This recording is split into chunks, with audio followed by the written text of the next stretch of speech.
น้อมต่อพระรัตนตรัยแก้วเจ้าสามประการน้อมเอาคุณพระพุทธเจ้า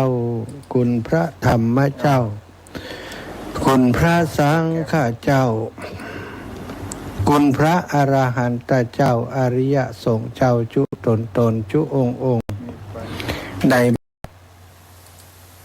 ไม่แน่ใจว่าเสียงจะออกไปทางบ้านไหมเสียงมันบอกออกนี่ก็แสดงว่าบอกโอ้ตัวนี้รับ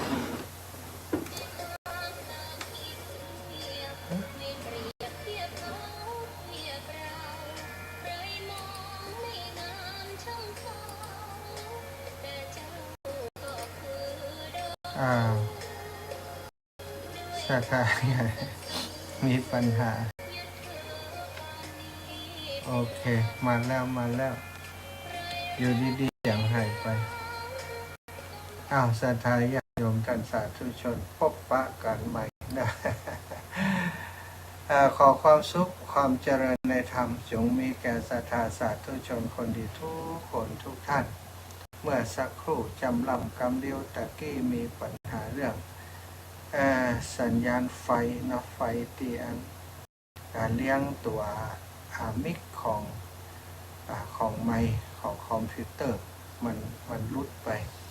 ก็ว่าทำไมเสียงมันหายไป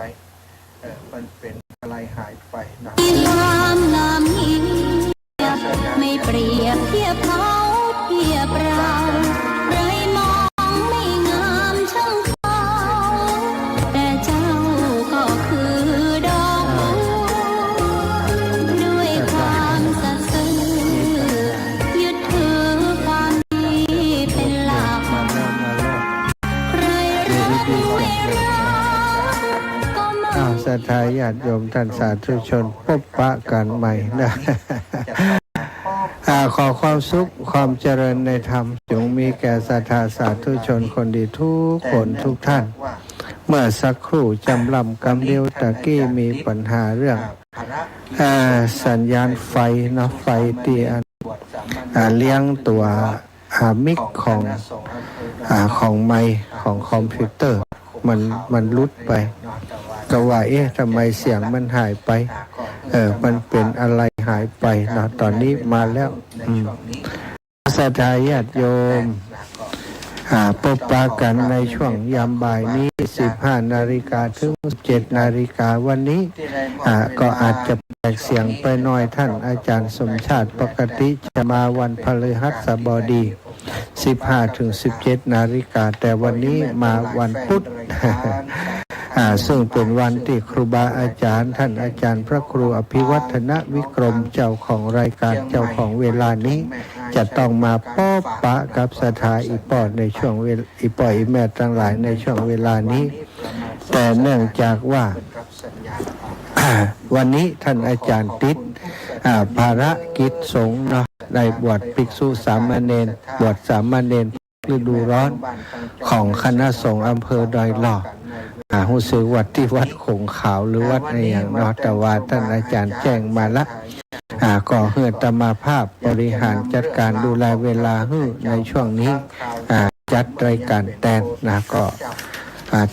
กราบในเมตตาครูบาอาจารย์เป็นอย่างสูงที่ได้มอบเวลาในช่วงนี้ให้กับเรากับผมได้ดูแลแตนก็จะเป็นโอกาสที่ได้มีโอกาสพบปะกับศรัทธาอีพ่ออีแม่ทั้งหลายแฟนรายการสารธรรมยามบ่ายซึ่งกันหลายที่หลายแห่งพี่น้องลำปางพี่น้องตังเชียงใหม่ไปถึงแม่อายชัยปราการฝางก็สัญญาณไปวันในช่วงกลางวันนี้ประมาณ10 สถานีที่เป็นรับสัญญาณออกอากาศอยู่ก็ขอขอบคุณทุกสถานีเน้อที่สัญญาณไปออกอากาศให้ศรัทธาอีปอยอีแม่ทางบ้านทางจองได้สดับฟังพร้อมกันในเวลานี้ขณะนี้วันนี้มาแต่งครูบาอาจารย์ศรัทธาญาติโยมก็อยากจะนำเรื่องราวของพระพุทธเจ้าเมื่อครั้งคราวสมัยเมื่อยังเป็นโพธิสัตว์เจ้าในพระเจ้า500 จาดยามบ่ายๆที่ฟังเป็นอย่างอดีตนิทานที่เป็นที่ของการได้ ปั่มเปงบารมีของพระพุทธเจ้านะเราก็จะได้หันว่าการที่จะมีพระพุทธเจ้าพระองค์หนึ่งเกิดขึ้นในโลกบัจจัยของง่ายเนอศรัทธาญาติโยมปั่มเปงปุญญาบารมีมาสี่อาสงไขยไปแห่งแสนมหากัปปุณณาศรัทธาบัจจัยว่าวันนี้วันว่าแต่ละภพแต่ละชาตินั้นพระองค์จะต้องปั่มเปงอย่างปุญญาบารมีใจความอดทนใจความนักแน่นนะใจความภาคเพียรขันติปรมีตนะปรมีสัจจะปรมีครบทุกอย่างทุกประการสี่อาสงไขยปลายแสนมหากัปที่สร้างสมคุณงามความดีแล้วก็ได้ตรัสรู้เป็นพระสัมมาสัมพุทธเจ้าสดาเจริญปอนี่แม่ฟังวิทยุอยู่กะมันซ่อนเลยเจ้าซ่อนลูกตังใดไปจ้าหน่อเนี่ยอย่างใดดีจ้าซ้ำกันอยู่หั่นซ้ำกันอยู่หั่นสงสัยเรื่องของเจ้าอินเทอร์เน็ตเห็นแล้วก็เนี่ยเดี๋ยวจะไปพอก่อนนอนฟังอยู่นี่เสียงซ้ำกะซ้ำกันท่านนะเดี๋ยวไปพออินเทอร์เน็ตก่อนเดี๋ยวไปพออินเทอร์เน็ตก่อนนะสาธุศรัทธาญาติโยมมาแจ้งมาอีกแล้วเสียงซ้ำกันเสียงมันซ้ำกันเสียงมันซ่อนกันลองพอตรงนี้ก่อนซ้ำกับซ้ำทางวิทยุกันเนาะอาตมาขออนุญาตไปฟังวิทยุทางนอกกันเนอะอยู่คนเดียวมีไผช่วยนี่มาช่วยจิมลูกมาช่วยพอจิมสักคนลูกมีไผกะ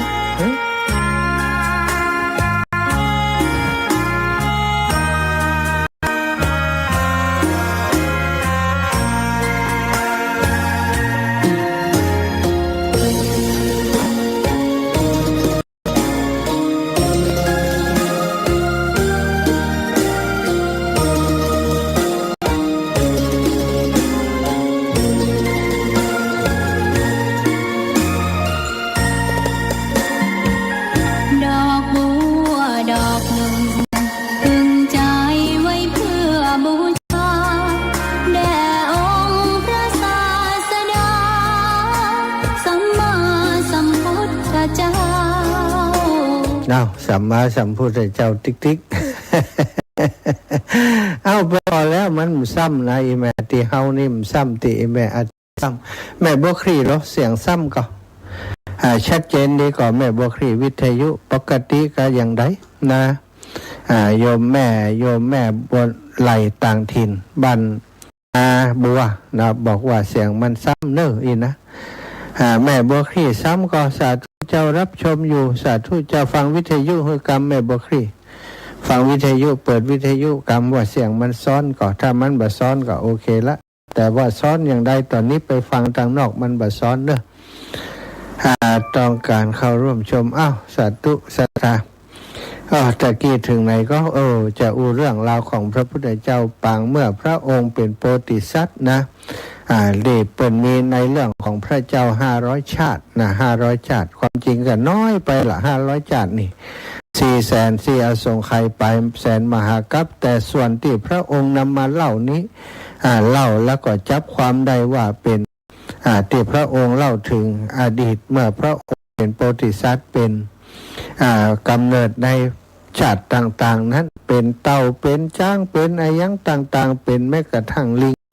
พระองค์ได้ปั่มเปงอะไรอย่างพ่องเนาะเอาเป็นนิทานมาเล่าให้ฟัง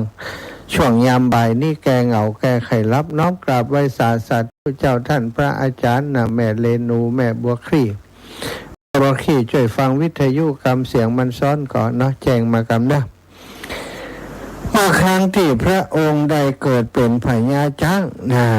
ศรัทธาพญาจ้างเนี่ยอย่างพ่องนับปั่มเปงอย่างปารมีอย่างคือเมื่อครั้งก่อนโน้นนะมีบุรุษเข็นใจเจ้ากรุงปาราณสีคนหนึ่งได้เที่ยวไปในถนนที่พวกช่างทำเครื่องงาอยู่จึงได้ถามช่างงาว่าท่านทั้งหลายอยากได้งาจ้างหรือทุกคนบ้านหนองยางเจริญปอนว่าแต่เจ้าว่าจังได้ว่ามันลูกชัดเจนดีลูกชัดเจนดีแหละบ่ซ้ำเนาะ เจ้า สาธุสาธุขอบคุณอีแม่แต่เจ้าไปบิณฑบาตป้ากันก็ น้ำเด้อ ได้มันเจ้านี่ลูกป้ากันล่ะ ในประกาศขวายนะลูก แหละเด็กน้อยเกิดใหม่เนาะ สาธุเจ้าแม่ เจ้าสาธุเจ้า แม่ทุกคนแม่ทุกคนหนองยางนี่แฟนรายการรุ่นเก่าคึกเมือนแล้ว ได้ไปหารช่างเขาทำพวกช่างว่าท่านต้องการงานจ้างหรือไม่พวกช่างก็ตอบว่าอยากได้กะบุรุษเข็นใจนั้นก็รับว่าจะเสาะหามาขายเฮ้อเนอะแล้วก็ไปกับไปเตรียมอาวุธนุ่งผ้าย้อมฝาดทำเป็นเหมือนพระปัจเจกับพุทธเจ้าไปยืนคอยอยู่ที่ทางช้างที่เดินไปเดินมาช้างทั้งหลายก็บัดทำอันตรายให้แก่นายพรานคนนี้ก็นึกว่าเป็นพระปัจเจกับพุทธเจ้าเพราะเข้าใจว่าเป็นพระปัจเจกับพุทธเจ้ามนุษย์เข็นใจนั้นก็ได้คาจ้างตัวที่เดินทีหลังเดินมาตั้งหลังสูดนั่นได้คาจ้างตัวนั้นศรัทธาตัวที่เดินทีหลังแล้วก็ตัดเอางามาขายเลี้ยงชีพตึงวันศรัทธาโขงจ้างมันมีนักมีหลายลูกเนาะมันเตียวมันเดินด้วยกันบางตัวก็เดินกินจ้าไปนายพรานคนนี้ก็อาศัยว่าจ้างหมู่นั้นไปแล้วฆ่าจ้างตัวที่อยู่ตั้งหลังแต่คงจะฆ่าได้แบบตัดหัวใจเลยจ้างบัดตันปากตันจ่าลุ่มตึงลงมาก็ตัดเอางาเปิดจ้างตั้งหลายถูกฆ่าตายไปทุกวันสัตว์หมู่จ้างตั้งหลายก็หันว่าพวกตนนี่หายไปทุกวันมีน้อยลงก็ได้จึงแจ้งพญาจ้างตัวเป็นนายฝูงว่าตอนนี้ของเฮาบอกก่อนมีจัดนักบัดเดียวมันจะได้ว่าล่อยหล่อลงไปตัวนั้นวันการก็หารอยู่วันนี้บ่หารนะพญาจ้างก็มาตรวจดูโขงว่าแต่เฮาบัดได้สังเกตบัดเดียวสังเกตพอมาดูเนี่ยหายไปหลายตัวเลยนี่พญาจ้างก็สงสัยว่าบุรุษที่นุ่งห่มเหมือนกับเป็นพระปัจเจกับพุทธเจ้านั่นแหละน่าจะเป็นนายพรานที่มาฆ่าบริวารของเฮาเป็นแน่นอนวันรุ่งขึ้นจึงได้วางแผนใหม่ซะท่ารุ่งขึ้นจึงให้บริวารทั้งหลายนี้ออกเดินไปก่อนเดินนำหน้าไปส่วนจ้างพญาจ้างโปติสัตว์เจ้าเดินโดยก้นไปโดยก้นท้ายฝูงไปซะท่าพอเดินผ่านบุรุษ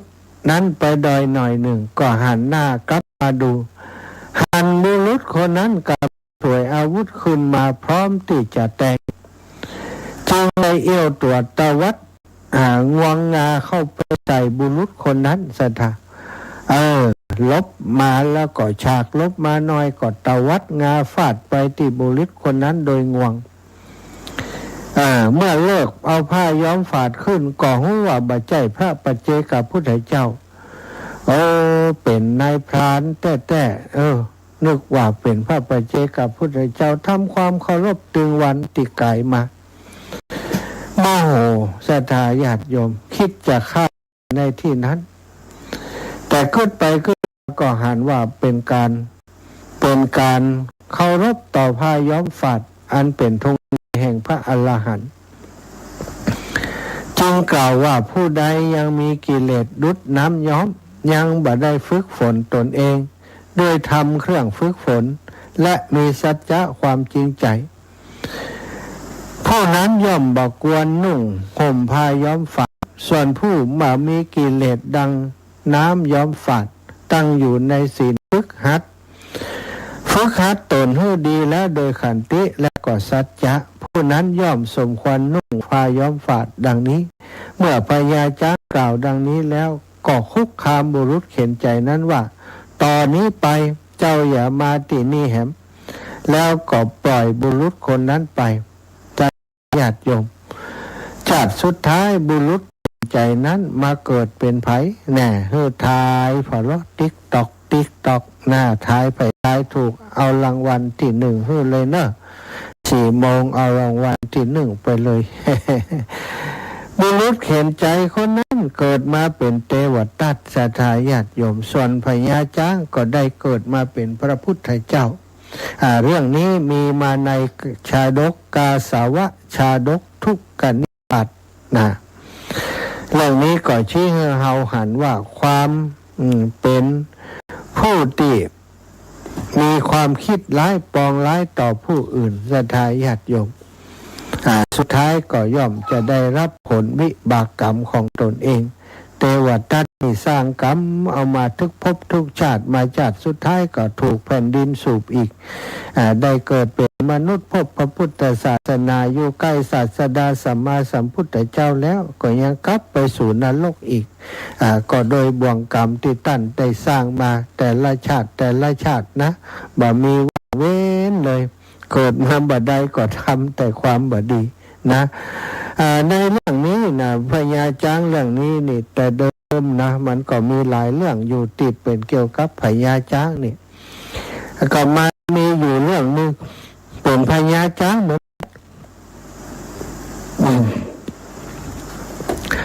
ที่อยู่ในป่าสถานโยมอาศัยอยู่ในป่าหิมพานต์แล้วก็นายพรานเปิ่นไปล่าสัตว์นะโอ้บัดได้สัตว์ไอ้อย่างสักอย่างแล้วก็ลงเข้าไปในป่าไปปุ๊บพญาช้างนะก็ไปขอพญาช้างช่วยว่าตัวเองนี่หลงป่าบอกว่าจะกลับออกไปอย่างใดขอพญาช้างเมตตาส่งบอกทางให้ไปสู่ในเมืองด้วยเถิดพญาช้างก็อาศัยความเมตตากลัวมันจะอดตายอยู่ในป่าก็พานขึ้นนั่งบนกระพองนั่งบนหลังปลาเตียวออกมาซะท่าไอ้พรานคนนั้นนี่แทนที่จะสำนึกในบุญคุณก็บ่สำนึกซะท่าโอ้ก็ป่าช้างตัวนี้นี่ถ้าเกิดว่าเฮา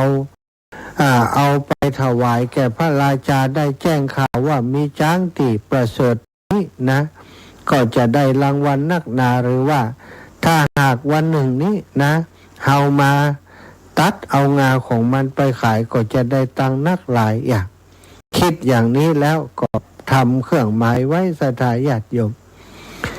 ทำเครื่องหมายไว้สถานที่ที่ไปพบช้างก็กลับออกไปอยู่ในเปิ่นไปส่งแล้วกลับไปบ้านไปเมืองแล้วต่อมาได้ไปปะใส่ช่างที่เปิ่นทำงาช้างนี่ก็ถามเปิ่นว่าโอ้อันงาช้างนี่ท่านซื้ออย่างใดช่างก็บอกว่าโอ้ซื้อมาราคาแพงอยู่นี่ก็สนใจบอกว่าถ้าเขาหางาช้างมาให้ท่านได้จะซื้อก็โอ้ซื้อกะของหาเขียมนี่ศรัทธาญาติโยมนายพรานคนนี้ก็กลับเข้าไปในป่าไปหาช้างโพธิสัตว์เจ้าเล่าให้ช้างโพธิสัตว์เจ้าฟังว่าตอนนี้ตัวเองนี่ลำบากเนื้อหากทำมาหากินก็ยากเข้าก็ยากมากก็แปลบอกว่าจะไปหากินช่องทางใดได้รับความลำบากถ้าข้าพเจ้าได้งาท่านสักคืบสักศอกนี่ก็คงจะดีจะเอาไปขายให้ช่างที่เปิ่นทำเรื่องของงาเป็นเครื่องประดับเรื่องนู้นเรื่องนี้จะได้มีตังมาเลี้ยงครอบครัวเขาของาสักศอกหนึ่งได้ก็อีลูเอาพญาช้างก็อาศัยความเมตตาเอาไปเตอะบะ นอนลงนายพรานนั้นตัดงาช้างสตาเอาล่ะตัดไปขายได้สตางมากินใจกินอวยใจอวยกินเหล้าเมายา2-3 วันหมดเสร็จสตางได้หลายหมื่นนะใจไปใจมาใจอวยก็หมดเสร็จปีกไปแหมไปขอเพื่อนแหมก็ไม่เหลือกุดรูดหน่อยเดียวขอแหมก็ไปแหมสถาจ้างโพธิสัตว์ก็เมตตาหู้ไปแหมหู้ไปครั้งที่2แล้วนะก็เอาไปขายอีกเอาล่ะเสียขายก็เหมือนเดิมได้สตางมาใจกินอวยใจอวยมดแหมเหมาะสตางมดปีกไปหาจ้างโพธิสัตว์ว่าโอ้จะเอาที่ไหนมาบ่เดี๋ยวนี้มันก็กุ้มดุมอยู่นี่มีก็อยู่ในปากพุ่นน่ะจะยากอย่างใดโอ้นายพรานกอดวอนขอถ้าท่านบ่เฮาคงมีอย่างกินแล้วคงจะตายเป็นแน่จ้างโพธิสัตว์ สัตว์เจ้าก็เอาแล้วแต่ถ้าเอาได้ก็เอาเถอะวะสตาโอ้มันคุดเอาถึงงูนถึงหากพญาจ้างทนพิษบาดแผลบาดไหวสถาญาติโยมขณะที่นายพรานเอางาออกจากปากได้จ้างก็ตายด้วยความเจ็บปวดพอดีปวดโตมันก็เหี้ยมโหดแต่บาหานี่เนาะ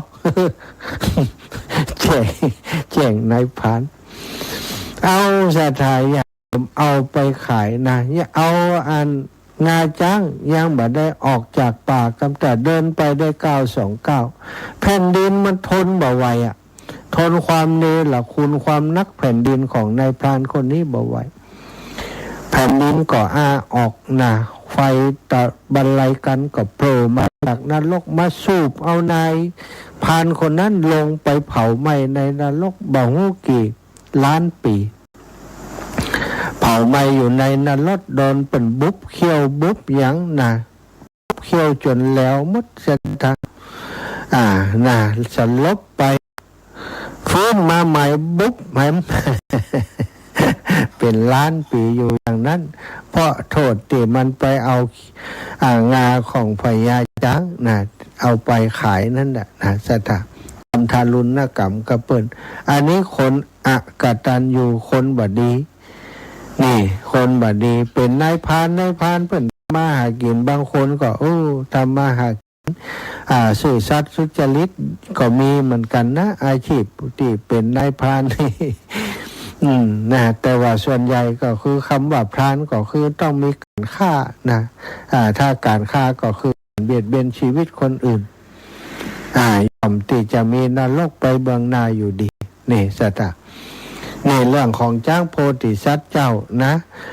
มีอีกเรื่องหนึ่งนั่นก็เป็นเรื่องจ้างโพธิสัตว์เหมือนกันนะอยู่กับแม่เนาะเลี้ยงแม่อยู่แม่ก็ตาบอดสถาญาติโยมเอาแม่ไปเลี้ยงอยู่คนเดียว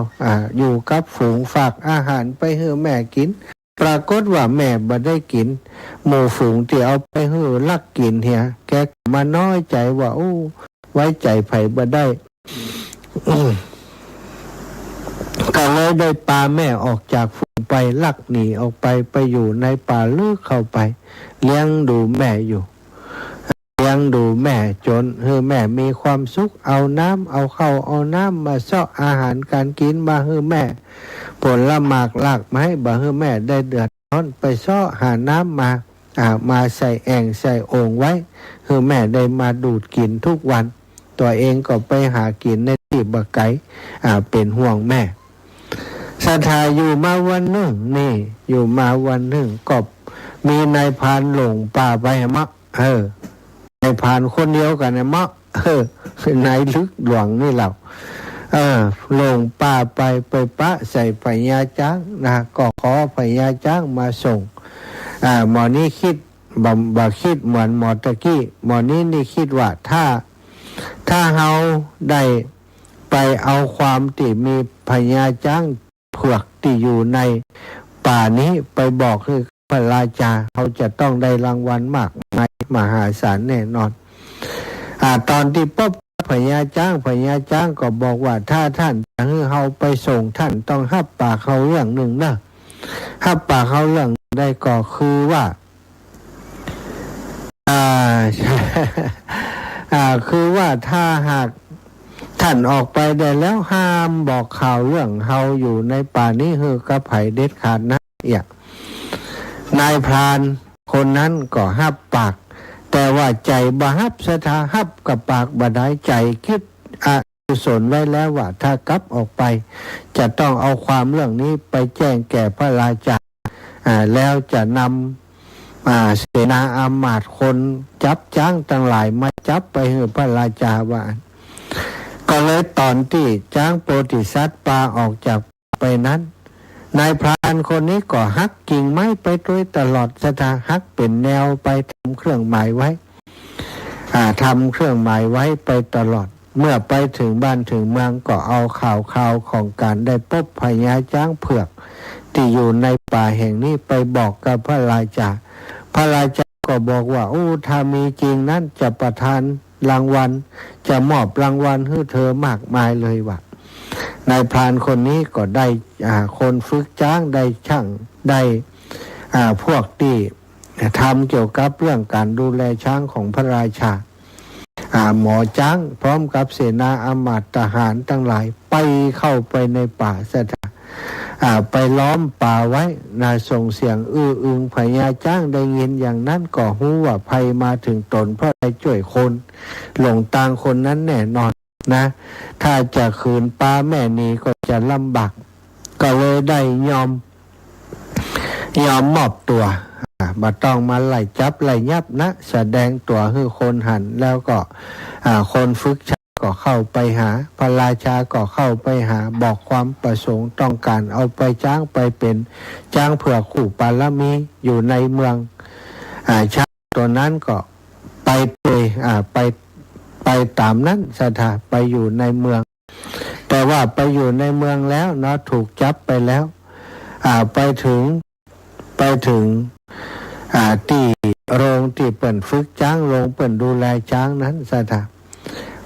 พระราชาก็ฮือเสนาอามาตย์เอาอาหารอย่างดีใส่ถาดทองคำมาฮือพญาช้างก็กินเพียงเล็กน้อยหลายวันเข้าบ่กินแล้วสถาญาติโยมบ่ยอมกินอาหารอย่างพระราชาก็สงสัยว่าเกิดอะไรอย่างขึ้นพญาช้างก็เล่าให้ฟัง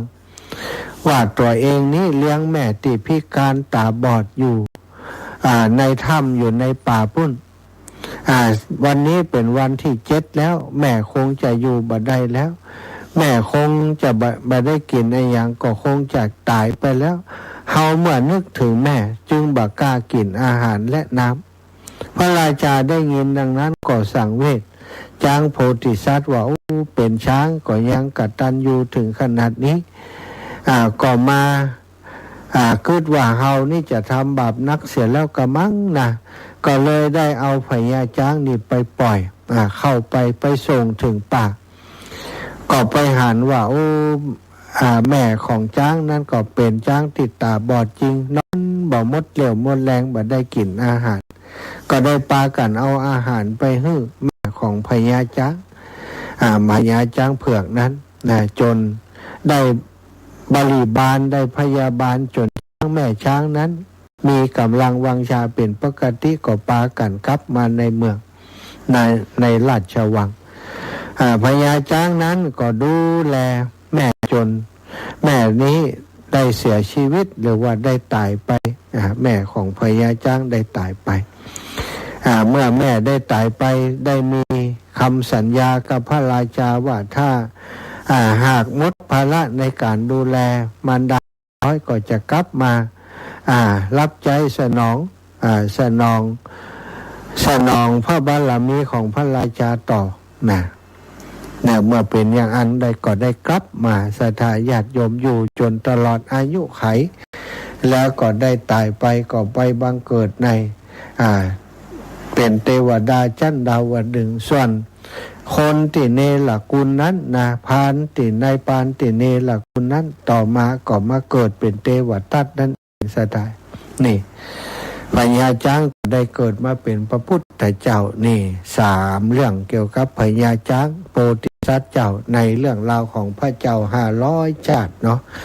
มีศรัทธาอยู่ตังพระธาตุพนมสัญญาณชัดเจนถึงธาตุพนมเลยครับ ท่านคุณครูสุริวัฒน์บุญศิริเกียรติเป็นสหายกันเกิด06อย่างเดียวกันศรัทธาอยู่ที่อำเภอพระธาตุพนมใกล้ๆพระธาตุน้อยใกล้ๆพระธาตุพนม ได้แจ้งมาว่าที่นครพนมก็ฟังอยู่เพื่อนฟังตั้ง Facebook ก็ชัดเจนทุกที่แหละ แต่ถ้าฟังวิทยุบ่ได้คลื่นสัญญาณบางครั้งเกี่ยวกับสัญญาณอินเทอร์เน็ตสัญญาณอะไรอย่างต่างๆเป็นปัญหามันก็ทำให้เสียงที่ไปทางบ้านบ่ค่อยชัดก็เป็นบางจุดตะกี้โยมแม่ไล่ต่างถิ่นจากบ้านนาบัวโทรแจ้งมาว่าเสียงมันซ้อนกันตอนนี้ก็คงจะดีแล้วขอบคุณทุกคนที่ติดตามทาง Facebook ไลฟ์ในตอนนี้จะเปิดสายอุจจากับศรัทธาญาติโยม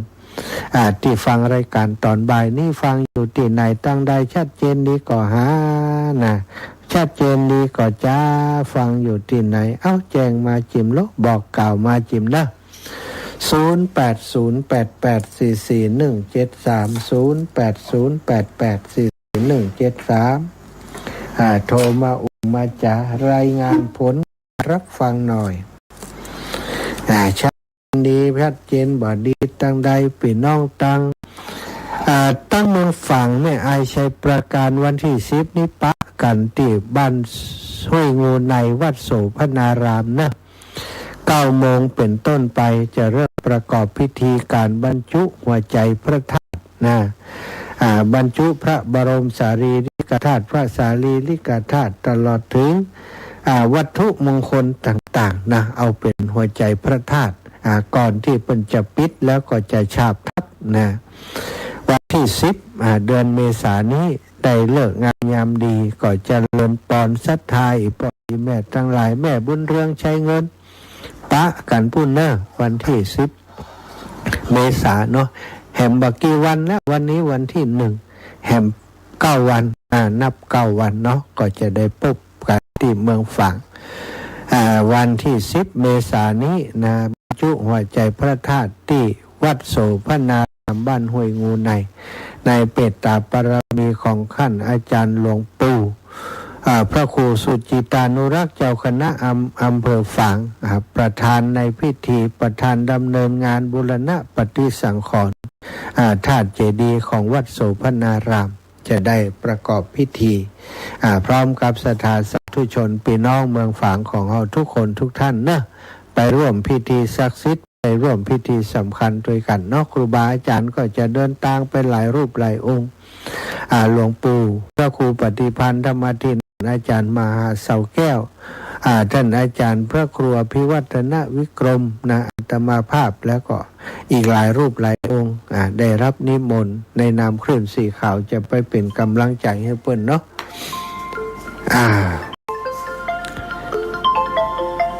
แม่บัวขี้ทะโป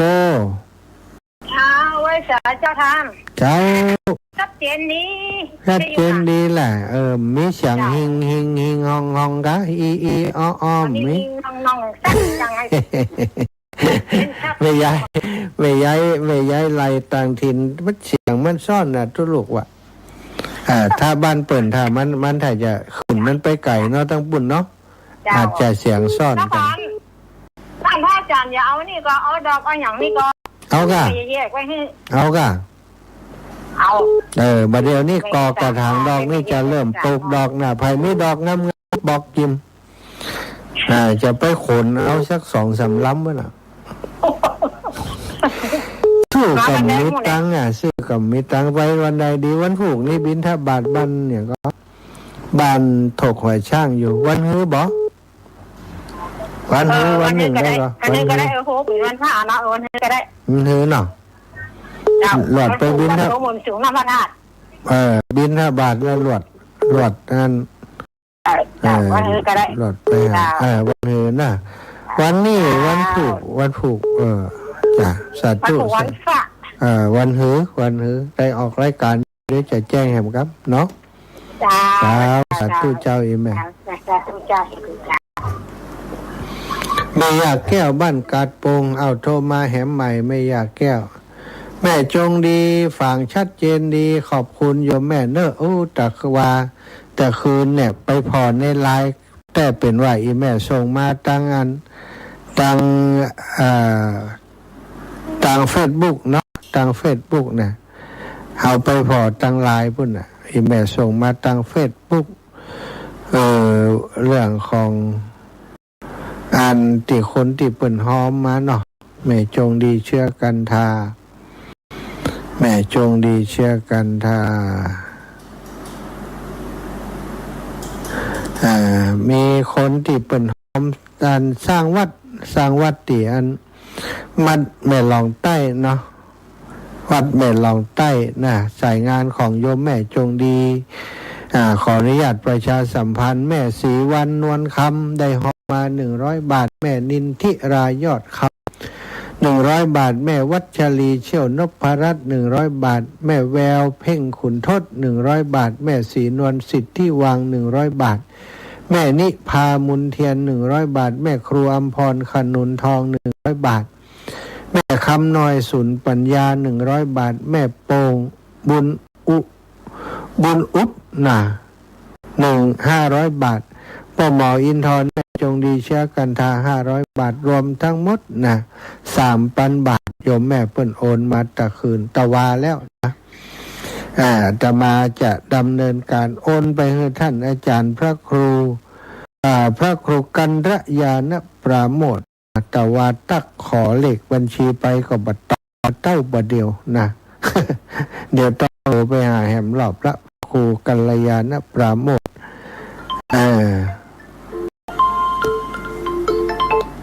เจริญพรคุณย่าแก้วดาวแข็งแรงดีหล่นไปหล่นมาได้แล้วค่ะวิ่งได้ละวิ่งทงได้ละวิ่งทงได้แล้วดีใจจังเลย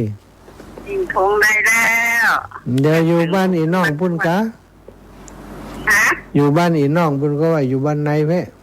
โอ้อยู่บ้านนอกไปอยู่บ้านไหนมาได้เข้าไปแต่ไปได้2 เดือนเนี่ยนะอยู่บ้านนอกวันที่หันเจ้านี่มาพอพระอาทิตย์ขึ้นอยู่นี่หนังพอพระอาทิตย์ออกดีกะเป็นบุญน้อยดีเนาะได้ชมธรรมชาติเจ้าสโลไลนึกถึงอันตุลูกถึงวันแม่กันเลยมีกำลังใจดีกะปากหวานด่ะเดี๋ยวเอาน้ำพึ่งไปป้อนสักกิโลดีกะขอบคุณหลายเจ้าบุญรักษาเจ้าบุญรักษาอยากแก้วบรรกาศโป่งเนาะช่วงนี้พักพื้นบ่ค่อยสบายพักพื้นดูแลสุขภาพนะลูกหลานได้ดูแลปลาเดินปลานั่งปลาเล่นอยู่กับน้องเป็นสี่สุทธะศรัทธาญาติโยมท่านอื่นลูกมีแหมก็ถ้าบ่มีจะพักผ่อนเสียก่อนเด้อนะเดี๋ยวก่อยมาพบปะกันในชั่วโมงถัดไปพบกันในชั่วโมงถัดไปชั่วโมงนี้ขอความสุขสัสดีจงมีแก่ศรัทธาสาธุชนทุกคนทุกท่านชัตตาธรรมาวัฏันติอายุวันโนสุขังพระลังพบปะกันชั่วโมงต่อไปเด้อ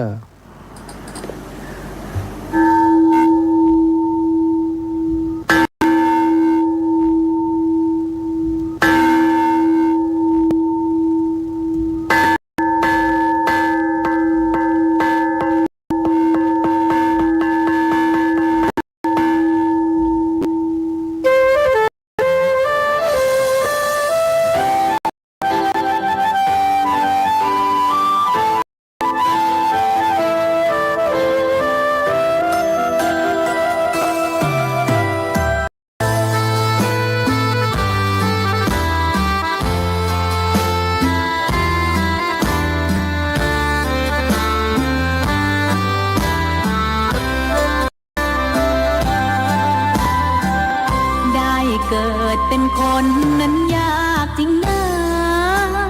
เพราะพุทธศาสนายิ่งแสนยากเย็น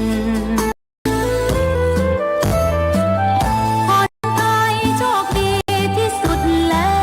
วมีแก้ว3 ดวงงามเป็น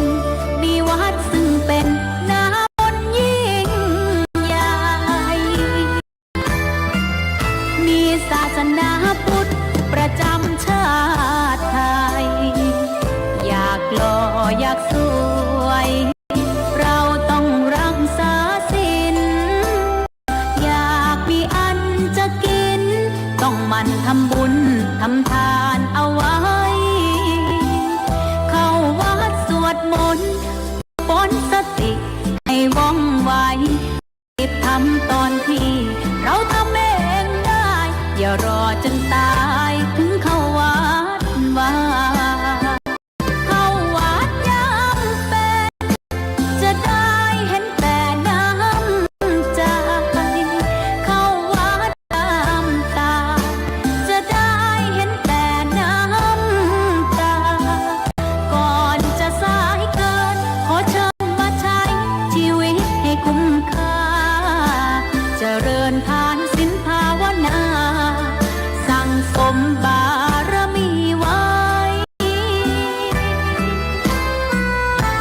ำบุญตอนที่ยังมีชีวิ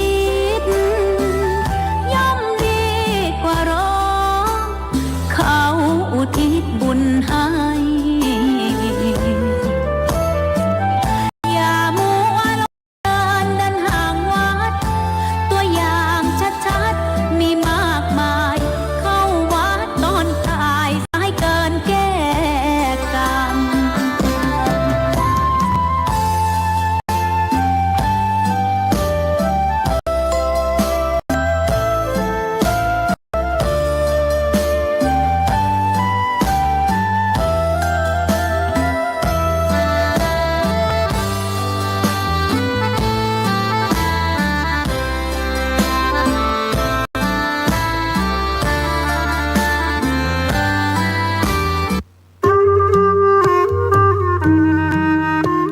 ขอเชิญร่วมอนุโมทนาบุญใหญ่กับก้าวสำคัญของการเผยแพร่ธรรมะสู่ชุมชนสถานีวิทยุเครือข่ายคลื่นสีขาวเพื่อชาวประชาวัดบรรพตสถิตจังหวัดลำปางได้จะตั้งสถานีวิทยุคลื่น FM 106.50 เมกะเฮิรตซ์ณวัดบรรพตสถิตตำบลพระบาทอำเภอเมืองจังหวัดลำปางเพื่อเป็นกระบอกเสียงแห่งธรรมข่าวสารงานบุญและสนับสนุนกิจการคณะมาตั้งแต่วันที่ 1 มีนาคม 2500 บัดนี้ถึงเวลาอันเป็นมงคลเชิญร่วมงานทำบุญเปิดสถานีวิทยุวัดบรรพตสถิตและพิธีสามีจิกรรมสู่คารวะสะเกล้าดำหัวครูบาอาจารย์พระนักเผยแผ่เครือข่ายคลื่นสีขาวประจำปี169พบกันในวันเสาร์ที่25 เมษายน 2569 นี้เวลา 8 นาฬิกาประกอบพิธีสวดถอนตามโบราณประเพณี 9 นาฬิกา 30 นาทีร่วมฟังเวทีเสวนาธรรมพระสงฆ์กับการสื่อสารเล่าขานวิทยุท้องถิ่น 10 นาฬิกา 30 นาทีพิธีเจริญพระพุทธมนต์สืบชะตาเพื่อความเป็นสิริมงคล 11 นาฬิกา 29 นาทีพิธีเปิดป้ายสถานีวัดบรรพตสถิตอย่างเป็นทางการ 12 นาฬิกาอิ่มบุญอิ่มต้องโปรงทานอาหารเลิศรสจากญาติธรรม 13 นาฬิการ่วมพิธีสามีจิกรรมสะเกล้าดำหัวพระสงฆ์ครูบาอาจารย์พระนักเผยแผ่จำนวน 50 รูป 14 นาฬิกาพิเศษกิจกรรมจับสลากมอบของขวัญรางวัลแทนใจให้แก่ญาติโยมขอเชิญคณะศรัทธาท่านผู้ฟังเป็นเจ้าภาพปัจจัยถวายพระสงฆ์ 50 รูปรูปละ 1,500 บาทหรือตามเจตนาศรัทธาบริจาคได้ที่ธนาคารไทยสาขาลำปางชื่อบัญชีกองทุนสนับสนุนการเผยแผ่พระพุทธศาสนาวัดบรรพตสถิตเลขที่บัญชี 503-3-15564-4 สอบถามรายละเอียดเพิ่มเติมโทร 086-586-7540 หรือ 095-005-2515 เมษายนนี้เฮามาห่วมสะเกล้าดำหัวร่วมสืบสารประเวณีปีใหม่เมืองณวัดบรรพตสถิตลำปางคลื่น 106.50 เมกะเฮิรตซ์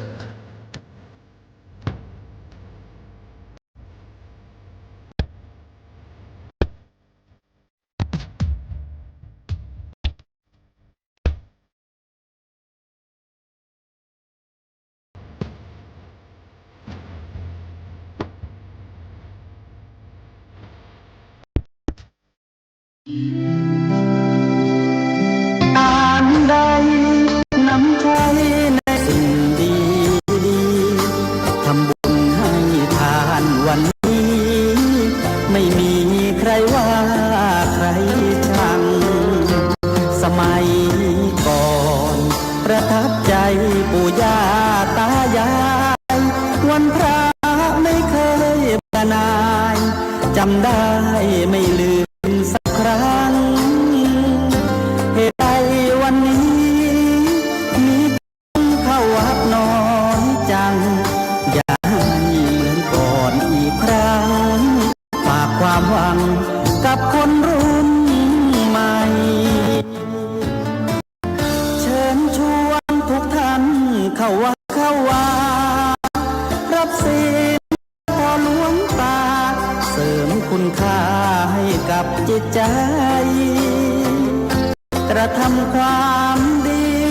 เรื่องนี้ไม่ต้องอายใครว่า วนท่า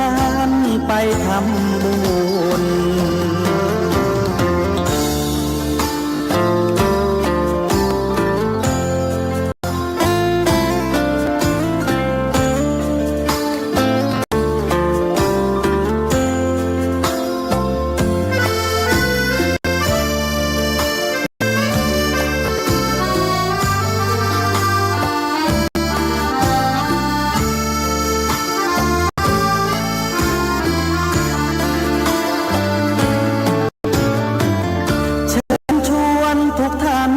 เข้าวัดเข้าวารับศีลรับพรหลวงตาเสริมคุณค่าให้กับจิตใจกระทำความดีเรื่องนี้ไม่ต้องอายใครว่างจากการงานเมื่อใดเชิญชวนท่านไปทำบุญกระทำความดีเรื่องนี้ต้องอายใครฝากเพลงเชิญชวนยิ่งชาอย่าอายเรื่องการทำบุญ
ศรัทธาญาติโยมฟังเพลงมะนะเพลงที่เป็นสาระธรรมจบไป3 เพลง พอได้พักผ่อนพอได้ดื่มน้ำดื่มท่ารีแลกซ์นะแล้วก็ได้มาพบปะกันในชั่วโมงที่2ชั่วโมงแรกได้อุจาไปถึงเรื่องพระพุทธเจ้าเนาะเมื่อครั้งเป็นโพธิสัตว์เจ้านะในซึ่งมีในบันทึกอยู่ในชาดกต่างๆชาดกต่างๆที่เป็นเรื่องราวของพระพุทธองค์เมื่อทรงเป็นโพธิสัตว์นะสตาได้นำมาเล่าเป็นเรื่องของพญาช้างที่เจอกับคนเดลกุลถึง3 คนก่อนนะเนาะก็คนเดียวกันนั่นแหละแต่ว่าเกิดในภพชาติต่างๆมาเป็นศัตรูกับโพธิสัตว์เจ้าของเขามาโดยตลอด คนทำดีก็จะได้บุญกุศลเป็นสิ่งติดตามตนตัวไปส่วนคนทำบดีก็อย่างเทวทัตนี่ก็คือตกนรกบ่ฮู้กี่ครั้งก็ตกลงไปแล้วก็เกิดมาใหม่ไปได้เป็นคนกว่าปั่มเปงปรมีได้เป็นคนแต่สุดท้ายมาก็กราบวนเวียนนรกอีก สัปดาห์ต่อไปวันนี้จะเรื่องมาอูถึงเรื่องคนเฮาที่มีชีวิตเวียนว่ายตายเกิดอยู่วัฏสงสารเหมือนกับตกอยู่ในทะเลที่มองบ่หันฝั่งเมื่อเฮายังมองบ่หันฝั่งผู้ที่ตกอยู่ในทะเลย่อมจะว่ายวนอยู่ในห้วงทะเลนั้นโดยบ่มีจุดหมายปลายทางฉันใดเมื่อยังมองบ่หันอริยสัจบุคคลก็ย่อมเวียนว่ายตายเกิดในทะเลทุกแห่งวัฏสงสารโดยบ่รู้จักจบจักสิ้นฉันนั้นเหมือนกันศรัทธาญาติโยมตราบใดที่เฮาบ่หันฝั่งเนาะคนติดตกน้ำทะเลหรือว่าตกน้ำบ่ใจทะเลก็ตามเถอะศรัทธาญาติโยมเฮายังบ่หันฝั่งว่าจะไปทางใดก็ย่อมจะว่ายวนเวียนไปมาฝั่งมันอยู่ทางใดว่ายไปทางนั้นบ่ใจฝ่ายไปสุดแล้วยังบ่ถึงฝั่งสักเถอะบ่ใจก็ปิกไปทางพุ่นปิกไปทางเพเอาไปเอามาวนเวียนอยู่ในทะเลที่กว้างใหญ่เวิ้งว้างสุดท้ายก็ต้องตายจมไปในทะเลสถานญาติโยมชีวิตมนุษย์คนเฮาที่ต้มบาหารอริยสัจสี่เป็นเหมือนกับคนติดต้องว่ายเวียนในทะเลทุกข์ของตัวเองในวัฏสงสารนี้บ่มีวันจบวันสิ้นฉันนั้นเหมือนกันอริยสัจสามารถแปลได้หลายความหมายเช่นคือความจริงอันประเสริฐอย่างที่เฮาได้แปลตั้งแต่น้อยๆอริยสัจสี่ความจริงอย่างอันประเสริฐนี่หรือว่าความจริงอันทำให้บุคคลผู้เห็นเป็นผู้ประเสริฐสองความหมายอริยสัจก็คือความจริงที่มีอยู่คู่โลกถึงเรียกว่าอริยสัจ4 ประการอริยนี้แปลว่าประเสริฐสัทธาพระอริยเจ้าก็คือพระผู้ประเสริฐอริยสัจก็คือสัจจะ4 ประการที่ประเสริฐเป็นความจริงที่อยู่คู่โลกของเฮามาเมินมานานจะอยู่คู่โลกไปอย่างเนี้ยสัทธาบ่มีรับสูญไปไหนคำว่าอริยสัจนี่นะจะอยู่คู่กับโลกไปตลอดจนกว่าโลกจะไม่ไปมีมนุษย์เกิดขึ้นสรรพสิ่งเกิดขึ้นแห่งใหม่ก็อริยสัจก็จะเกิดดำรงอยู่อย่างนี้เป็นสัจจะเป็นความจริงที่ประเสริฐ4 ประการสัทธาความจริง4 ประเสริฐ4 ประการคือความจริงที่อยู่คู่โลกแต่บ่มีภัยหันสัทธาอยู่คู่โลกมาเมื่อนั้นแต่บ่มีภัยหันต่อเมื่อมีพระพุทธเจ้าบังเกิดขึ้นจนกระทั่งมีพระสัมมาสัมพุทธเจ้าบังเกิดขึ้นได้ตรัสรู้จึงได้หันคือกะหูอริยสัจนี่แหละคือทั้งหูแล้วก็เห็นแล้วทรงชี้ให้เฮาดู ชี้ให้คนทั้งหลายดูถึงสิ่งที่ประเสริฐ4ประการนี้ที่พระองค์ได้ทรงค้นพบพระพุทธเจ้าทุกพระองค์ค้นพบอะไรยังพระพุทธเจ้าค้นพบอะไรยังก็ค้นพบอริยสัจสี่นี่แหละสัทธาตรัสรู้ก็คือได้หันอริยสัจสี่นี่แหละที่เรียกว่าเข้าถึงธรรมเป็นเครื่องออกจากทุกข์นะคือได้หันอริยสัจสี่อริยสัจสี่มีอยู่4ประการนะก็คือข้อที่1ก็คือทุกข์คือความบ่สบายกายบ่สบายใจต่างๆความทุกข์ติดพลัดพรากจากของรักของชอบใจเกิดความแก่ความเจ็บความตายเป็นทุกข์สถานการณ์พลัดพรากจากของรักของชอบใจตั้งหลายก็เป็นความทุกข์นะสัตว์เฮาอยากจะได้สิ่งนั้นสิ่งนี้บ่ได้สมความมุ่งหมายก็เป็นทุกข์ได้มาแล้วกลัวสิ่งนั้นจะต้องพลัดพรากจากเฮาไปพยายามปกปักรักษาปกป้องคุ้มครองไว้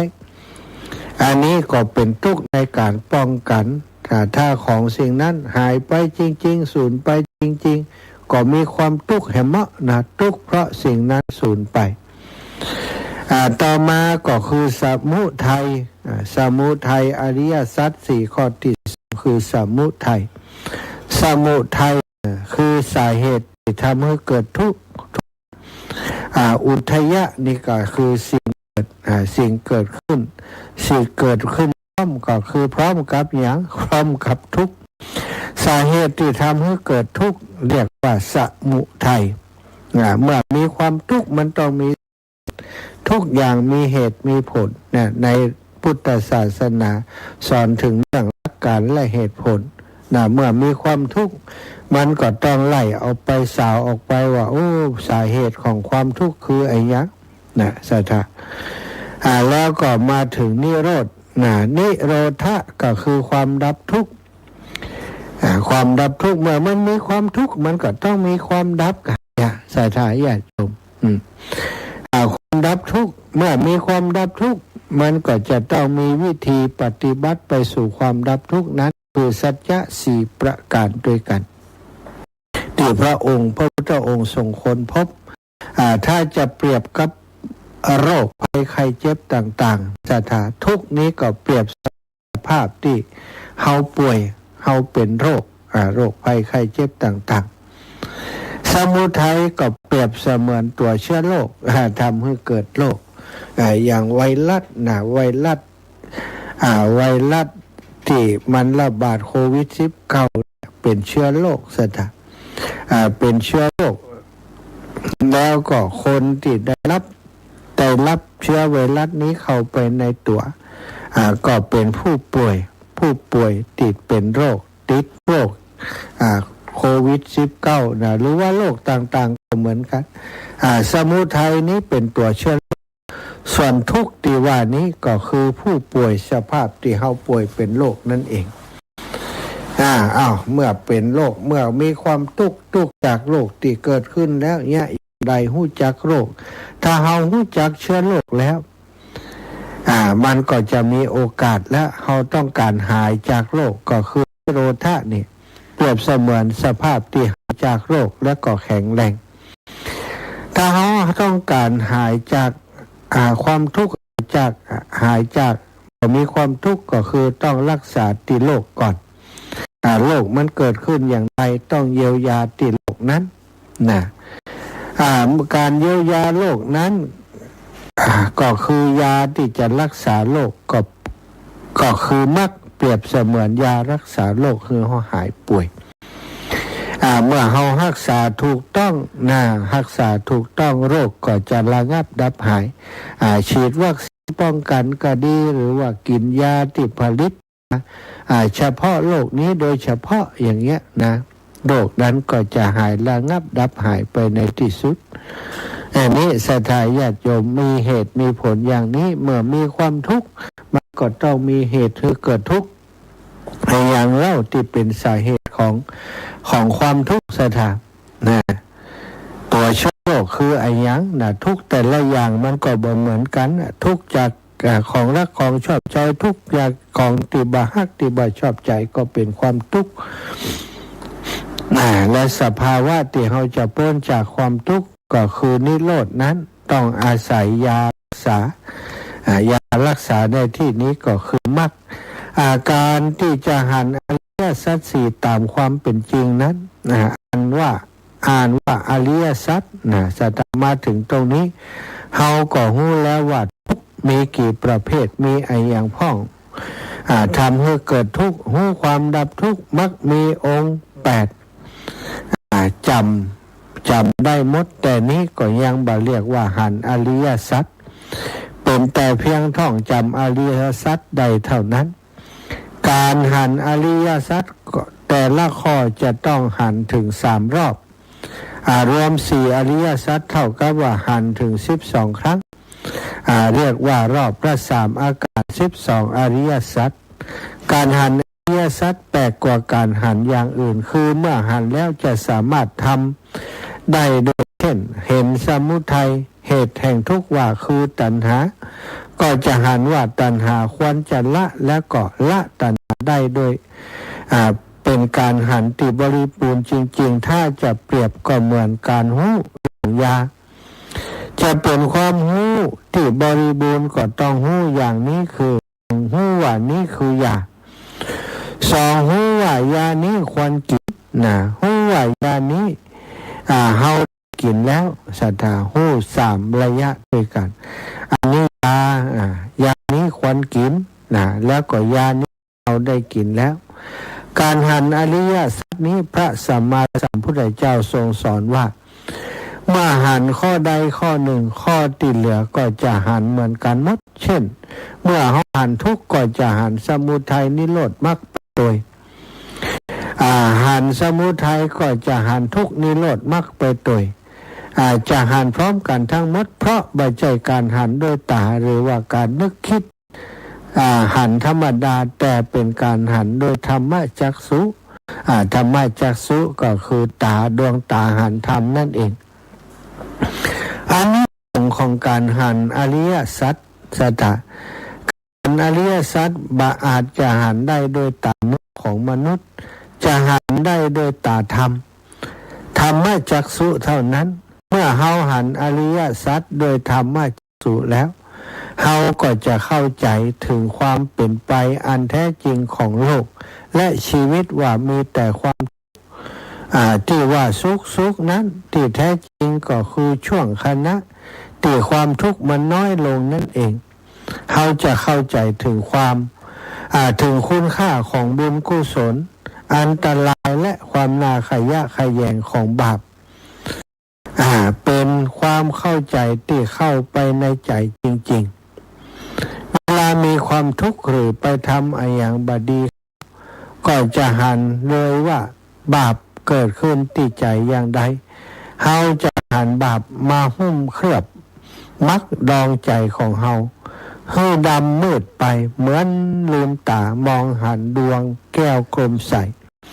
ที่มีฝุ่นละอองมาเคลือบมาจับอย่างนั้นและเวลาทำความดีทำทานรักษาศีลเจริญภาวนาก็จะหันบุญกุศลที่เกิดขึ้นมาชำระล้างหล่อเลี้ยงใจเฮาให้สะอาดบริสุทธิ์ผ่องใสสว่างสวัยขึ้นเหมือนมองหันดวงแก้วที่เขาเอาน้ำมาชำระล้างสะอาดแวววาวสดใสบริสุทธิ์ขึ้นอย่างนั้นเมื่ออย่างนี้เมื่อหูหันเข้าใจอย่างนี้แล้วย่อมมีใจตั้งมั่นอยู่ในความดีมันบำเพ็ญญามักมีองค์8มีใจยึดนิ่งตั้งมั่นเป็นสมาธิเกิดปัญญาสว่างสวายหูเห็นสิ่งต่างๆไปตามความเป็นจริงกิเลสต่างๆก็ค่อยๆล่อนลุดไปจากใจจนหมดจนเสี่ยงกิเลสก็เป็นพระอรหันต์พ้นจากการเวียนว่ายตายเกิดในวัฏสงสารได้อันนี้โดยการหันอริยสัจสี่สัจหันในที่นี้ก็คือหันด้วยธรรมจักษุไม่ใช่หันจากการท่องการจำอย่างที่เฮาคิดเนาะเฮาคิดว่าโอ้เฮาหัน เฮาหันอริยสัจสี่เฮาเข้าใจอริยสัจสี่เพราะเฮาท่องได้คู่อย่างทุกสมุทัยนิโรธมรรคมีองค์8นะสัมมาทิฏฐิสัมมาสังกัปปะอย่างนี้เป็นต้นอันนี้เป็นบอกว่าหูเพียงแต่ว่าหูเพียงท่องจำได้หูตัวอักษรแต่การหันอริยสัจสี่ในความหมายของพระพุทธเจ้าหันด้วยตาคือปัญญาของตนเองเท่านั้นจึงจะเรียกว่าการหันธรรมอย่างที่พระพุทธองค์ทรงปรารถนาจะให้ศรัทธาญาติโยมได้เข้าอกเข้าใจนั่นเองเนาะศรัทธาศรัทธาอีป่ออีแม่ตั้งหลายวันนี้ได้อุจจาได้สนทนาเรื่องราวอันเป็นสารธรรมนะมาบอกมากล่าวมาแบ่งปันศรัทธาอีป่ออีแม่ตั้งหลายอาตมาได้ไปฟัง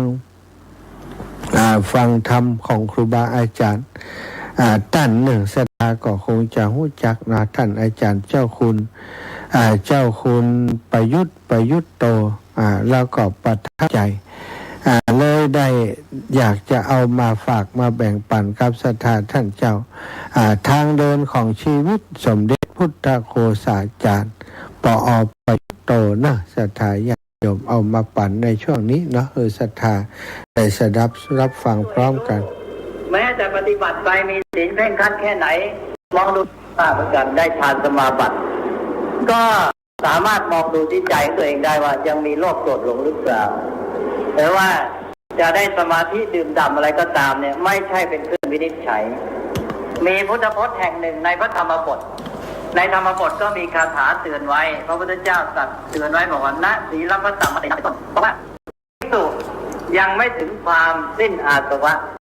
คำว่าสิ้นอาสวะก็คือหมดกิเลสนั่นเองภาษาง่ายๆภิกษุยังไม่ถึงความสิ้นอาสวะคือยังไม่หมดกิเลสอย่าเพิ่ง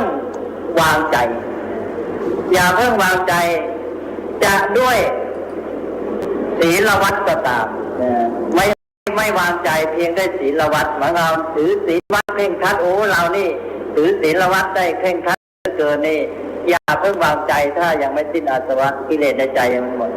หรือว่าพาหุสัจจะหรือได้การที่ได้เรียนรู้มากเราเรียนปริยัติมีความรู้กว้างขวางลึกซึ้งก็ไว้ใจไม่ได้อย่าเพิ่งวางใจ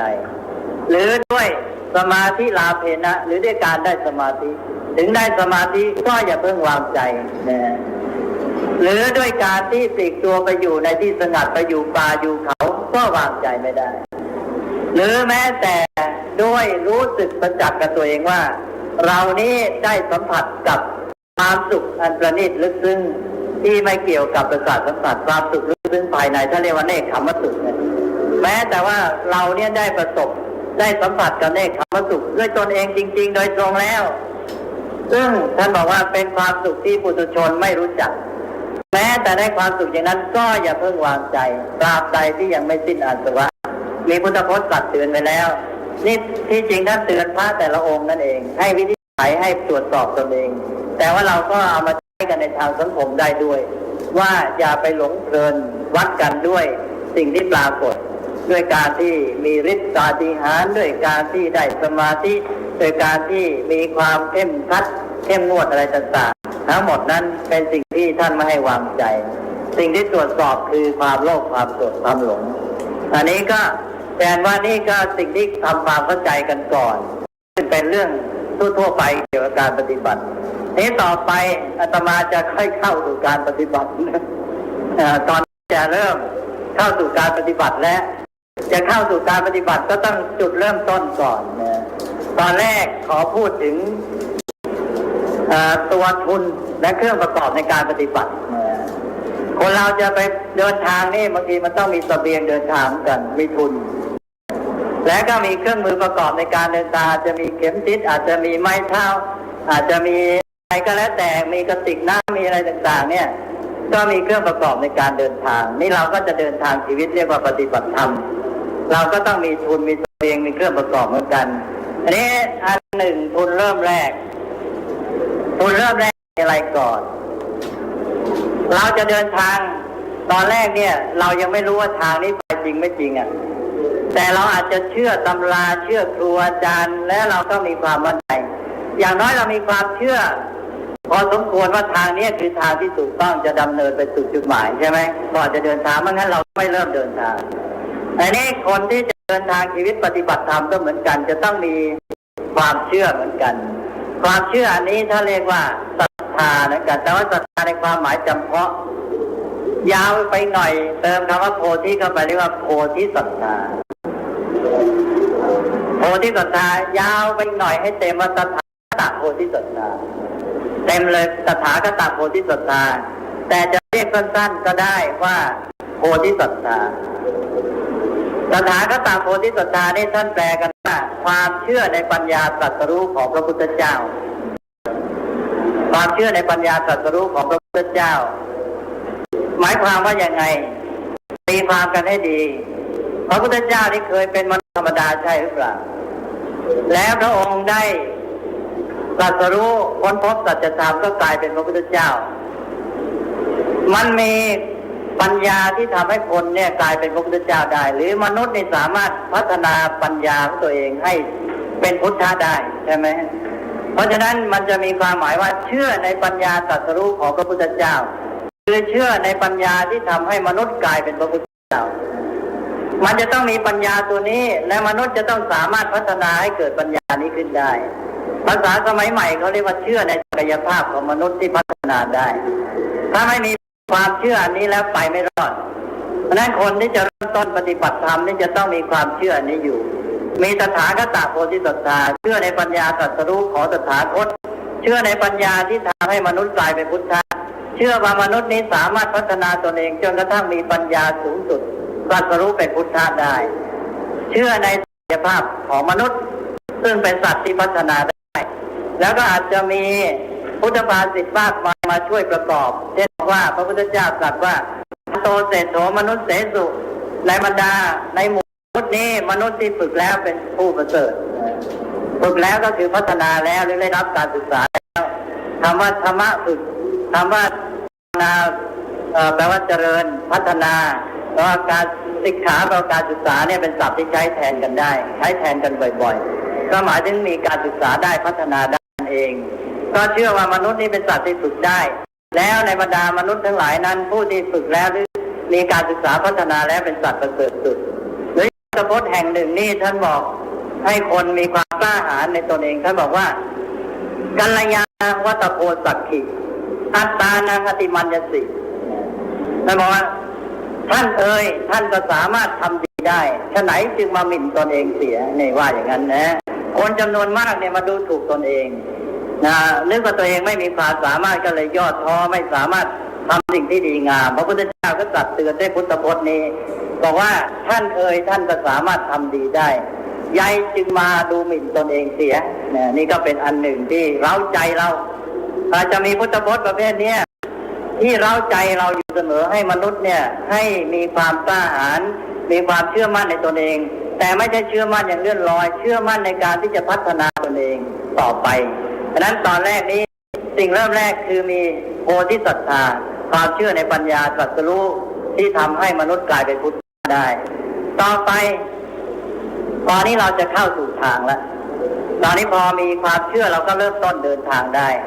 เริ่มต้นเดินทางนี่ตัวทางเรียกว่าอะไรตัวทางเมื่อกี้อาตมาใช้คำหนึ่งว่าปฏิปทาเช่นในคำว่ามัชฌิมาปฏิปทาว่าทางสายกลางแต่ว่าคำที่สามัญกว่านั้นคืออะไรคือคำว่ามันคาหรือมักมันคามักแปลว่าทางและในพุทธศาสนานี่หลักธรรมที่เป็นข้อปฏิบัติทั้งหมดคือคำว่ามักใช่หรือเปล่ามักแปลว่าทางตกลงมาสอดคล้องกันที่นี่ชัดเจนเลยการปฏิบัติในพุทธศาสนาคือการเดินทางได้แก่การดำเนินชีวิตเพราะว่าหลักธรรมภาคปฏิบัติทั้งหมดของพุทธศาสนาเรียกว่ามักทั้งสิ้นมักคือมันคาตอนนี้เราจะเข้าสู่มักแล้วท่านบอกว่าก่อนที่มักจะเกิดขึ้นหรือจะเข้าสู่ทางเนี่ยมันจะมีบุพนิมิตบุพนิมิตนี่แปลว่าอะไรบุพนิมิตแปลว่าคล้ายๆแปลว่าลางก็ลางก็ไม่ดีเป็นคำเชื่อถือโชคลางก็ไม่ค่อยดีคือเป็นไอ้ตัวต่อแสดงไปเครื่องหมายบุพนิมิตก็คือเครื่องหมายก่อนเครื่องหมายที่แสดงให้เห็นก่อนหน้านั้นมันจะมีบุพนิมิตหรือเครื่องหมายที่ต่อแสดงก่อนท่านบอกว่าเปรียบเหมือนว่าเมื่อพระอาทิตย์จะขึ้นมาเนี่ยจะมีแสงอรุณขึ้นมาก่อนพ พอมีแสงอรุณขึ้นมาแล้วเดี๋ยวพระอาทิตย์ก็ขึ้นมา อันนี้ก็เหมือนกัน ก่อนที่เราจะเข้าสู่ทางนั้นก็จะมีบุพนิมิตของทางขึ้นมาก่อนแล้วท่านบอกว่าบุพนิมิตเนี่ยมีทั้ง7ประการด้วยกันนะอันนี้ก็สำคัญเหมือนกันและมันเป็นเรื่องของการศึกษาทั้งหมดเพราะอาตมาบอกแล้วว่าการปฏิบัตินั้นคือการศึกษาปริยัติกับการปฏิบัติรวมกันว่าการศึกษาแล้วมรรคของเรานั้นรวมลงในอะไรมรรคมีองค์8ใช่หรือเปล่ามรรคมีองค์8มีสัมมาทิฏฐิจนกระทั่งถึงสัมมาสมาธิมรรคมีองค์8จัดรวมเข้าเหลือ3หมวดใช่ไหมมรรคจัดรวมเข้าเหลือ3คืออะไรคือศีลสมาธิปัญญาศีลสมาธิปัญญาเรียกว่าอะไรเรียกชื่อว่าไตรสิกขาตกลงมรรคกับสิกขานี่มันมาชนกันแล้วมรรคนั้นแยกไปพอสรุปอีกทีกลายเป็นสิกขาไปสิกขาก็คือการทำตัวให้เดินตามมรรคนั่นเองคือมรรคมันเป็นตัวทางเดินมันยังอยู่นิ่งๆพอสิกขาขึ้นมาเราทำตัวให้เดินไปตามมรรคเพราะฉะนั้นเมื่อเราทำตัวให้เดินไปตามทางนั้นมันก็เกิดมรรคขึ้นมาเพราะฉะนั้นมรรคก็คือสิกขาสิกขาก็คือมรรคแต่ไม่ใช่อันเดียวกันนะต้องแยกให้ถูกสิกขานั่นคือการที่เราทำตัวให้ไปเดินตามทีนี้ตัวมรรคก็คือทางที่เราจะเดินด้วยสิกขาใช่ไหมฉะนั้นสิกขาก็ทำตัวให้เดินตามมรรคก็เป็นอันเดียวกันตกลงว่าเป็นเรื่องการศึกษาทั้งหมดนะเพราะฉะนั้นสิ่งที่เป็นบุพนิมิตของมรรคนี้ต้องเป็นบุพนิมิตของการศึกษาด้วยเพราะฉะนั้นในวงการศึกษานี้ถ้าวางฟังตามหลักพุทธศาสนาจะเห็นตรงนี้จุดสำคัญเราจะเห็นว่าพุทธศาสนาแสดงอะไรบ้างอันที่หนึ่งต้องมีตถาคตโพธิสัตธาเชื่อในปัญญาตรัสรู้ของมนุษย์เชื่อมนุษย์พัฒนาจนเป็นพุทธะเชื่อในศักยภาพของมนุษย์ก่อนในการศึกษาก็เหมือนการต้องมีอันนี้แล้วมีบุพนิมิต7ประการเหมือนกันจะดูว่าตรงกันไหมนะ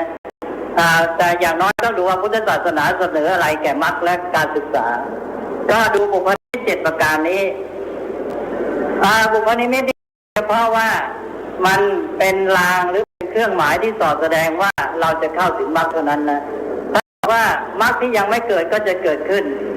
มรรคที่เกิดขึ้นก็จะเจริญเต็มบริบูรณ์ด้วยหมายความว่ามันเป็นเครื่องช่วยในระหว่างเดินทางด้วยตอนแรกมันเป็นเครื่องช่วยนำเข้าสู่ทางแล้วเมื่อระหว่างเดินทางนั้นมันก็เป็นเครื่องช่วยให้เราเดินทางได้ผลดีจนกระทั่งบรรลุจุดมุ่งหมายด้วยเพราะฉะนั้นเป็นทั้งตัวนำและตัวช่วยตัวนำและตัวช่วยที่เรียกว่าบุพนิมิตของมรรคหรือบุพนิมิตบุพภาคของการศึกษา7ประการคืออะไรบ้างอันที่หนึ่งท่านบอกว่าความมีกัลยาณมิตรอันนี้พูดกันบ่อยๆแล้วท่านเอามายกเป็นข้อที่1เลยความมีกัลยาณมิตรถ้าพูดอย่างภาษาง่ายๆก็มีสภาพแวดล้อมทางสังคมที่ดีสภาพแวดล้อมทางสังคมที่ดีถ้าจำกัดแคบเข้ามาก็เป็นตัวบุคคลเช่นว่าพ่อแม่ครูอาจารย์โดยเฉพาะครูอาจารย์ที่ทำหน้าที่สำคัญที่สุดของกัลยาณมิตรคือการจะช่วยแนะนำชี้แจง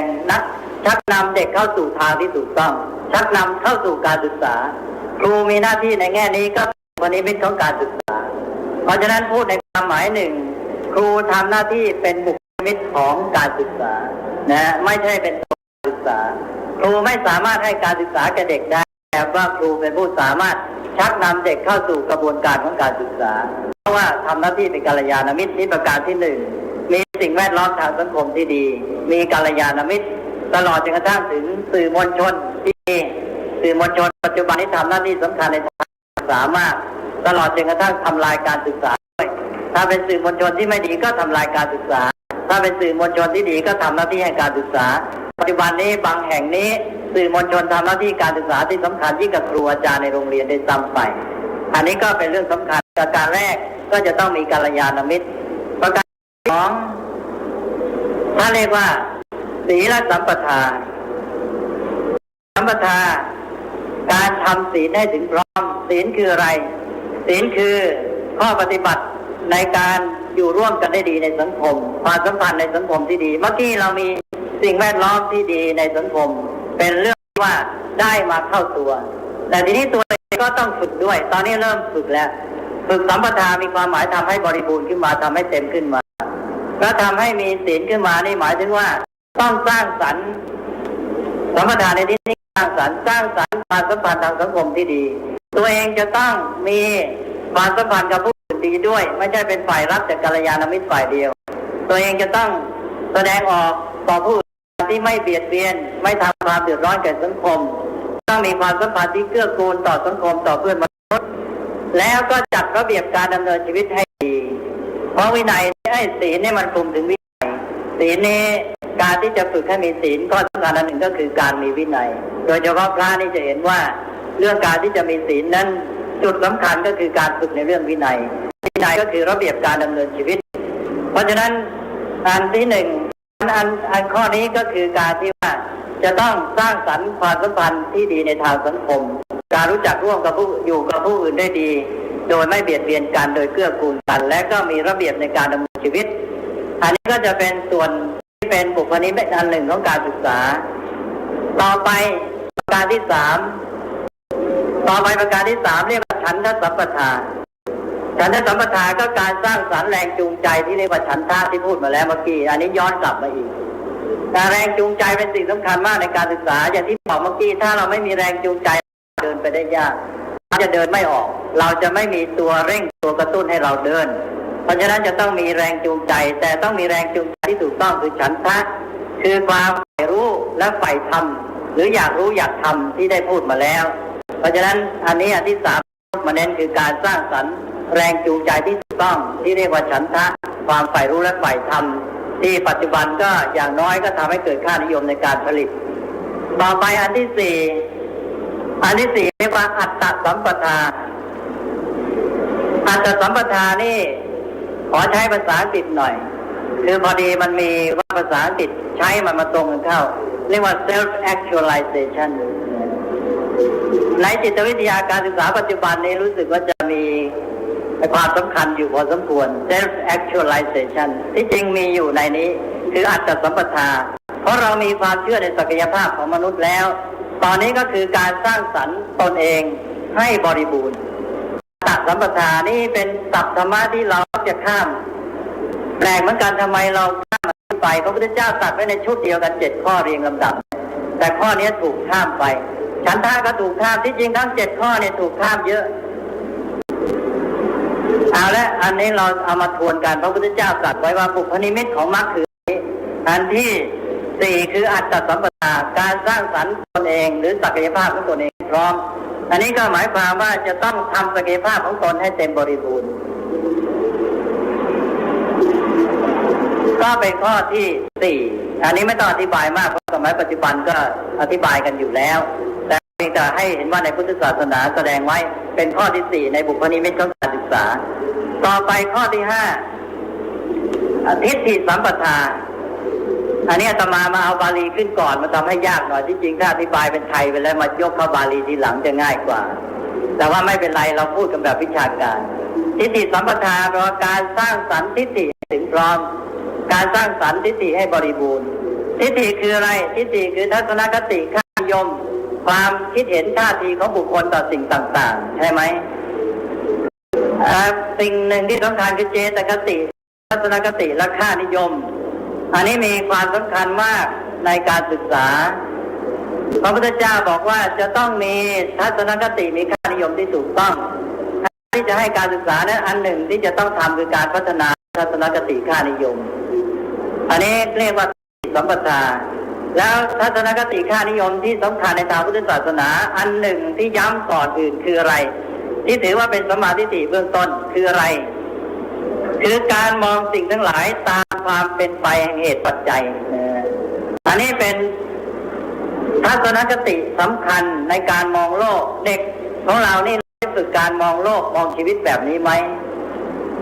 อันนี้มันจะไปสัมพันธ์กันหมดแม้แต่แรงจูงใจในการที่จะสร้างสรรค์ในการที่จะใฝ่รู้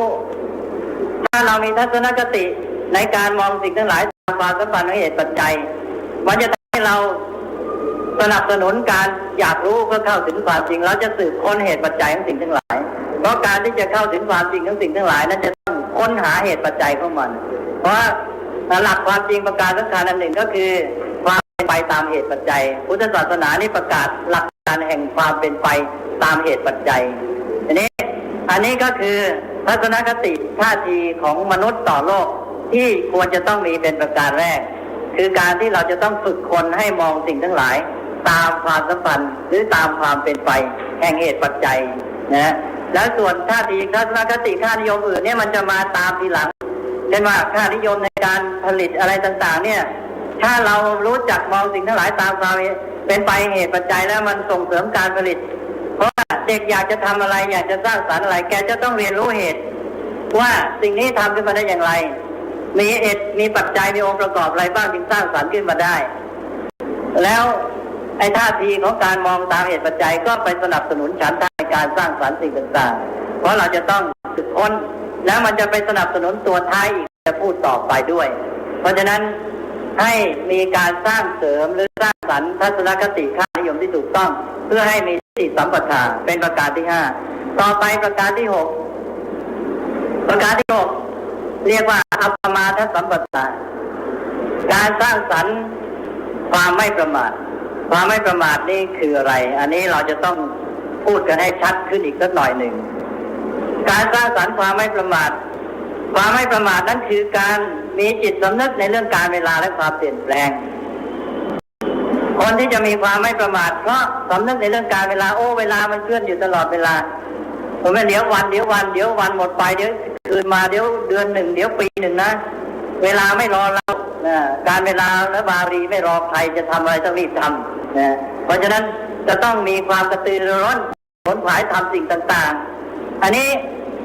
ก็คือจิตสำนึกในการเวลาทีนี้จิตสำนึกในการเวลาเกิดขึ้นเพราะอะไรเพราะมีความเข้าใจความเปลี่ยนแปลงการเวลาเกิดขึ้นเพราะอะไรเวลากำหนดด้วยการเปลี่ยนแปลงใช่หรือไม่ที่มีวันมีคืนนี้เพราะกำหนดด้วยโลกหมุนรอบดวงอาทิตย์แล้วเป็นปีเป็นโลกหมุน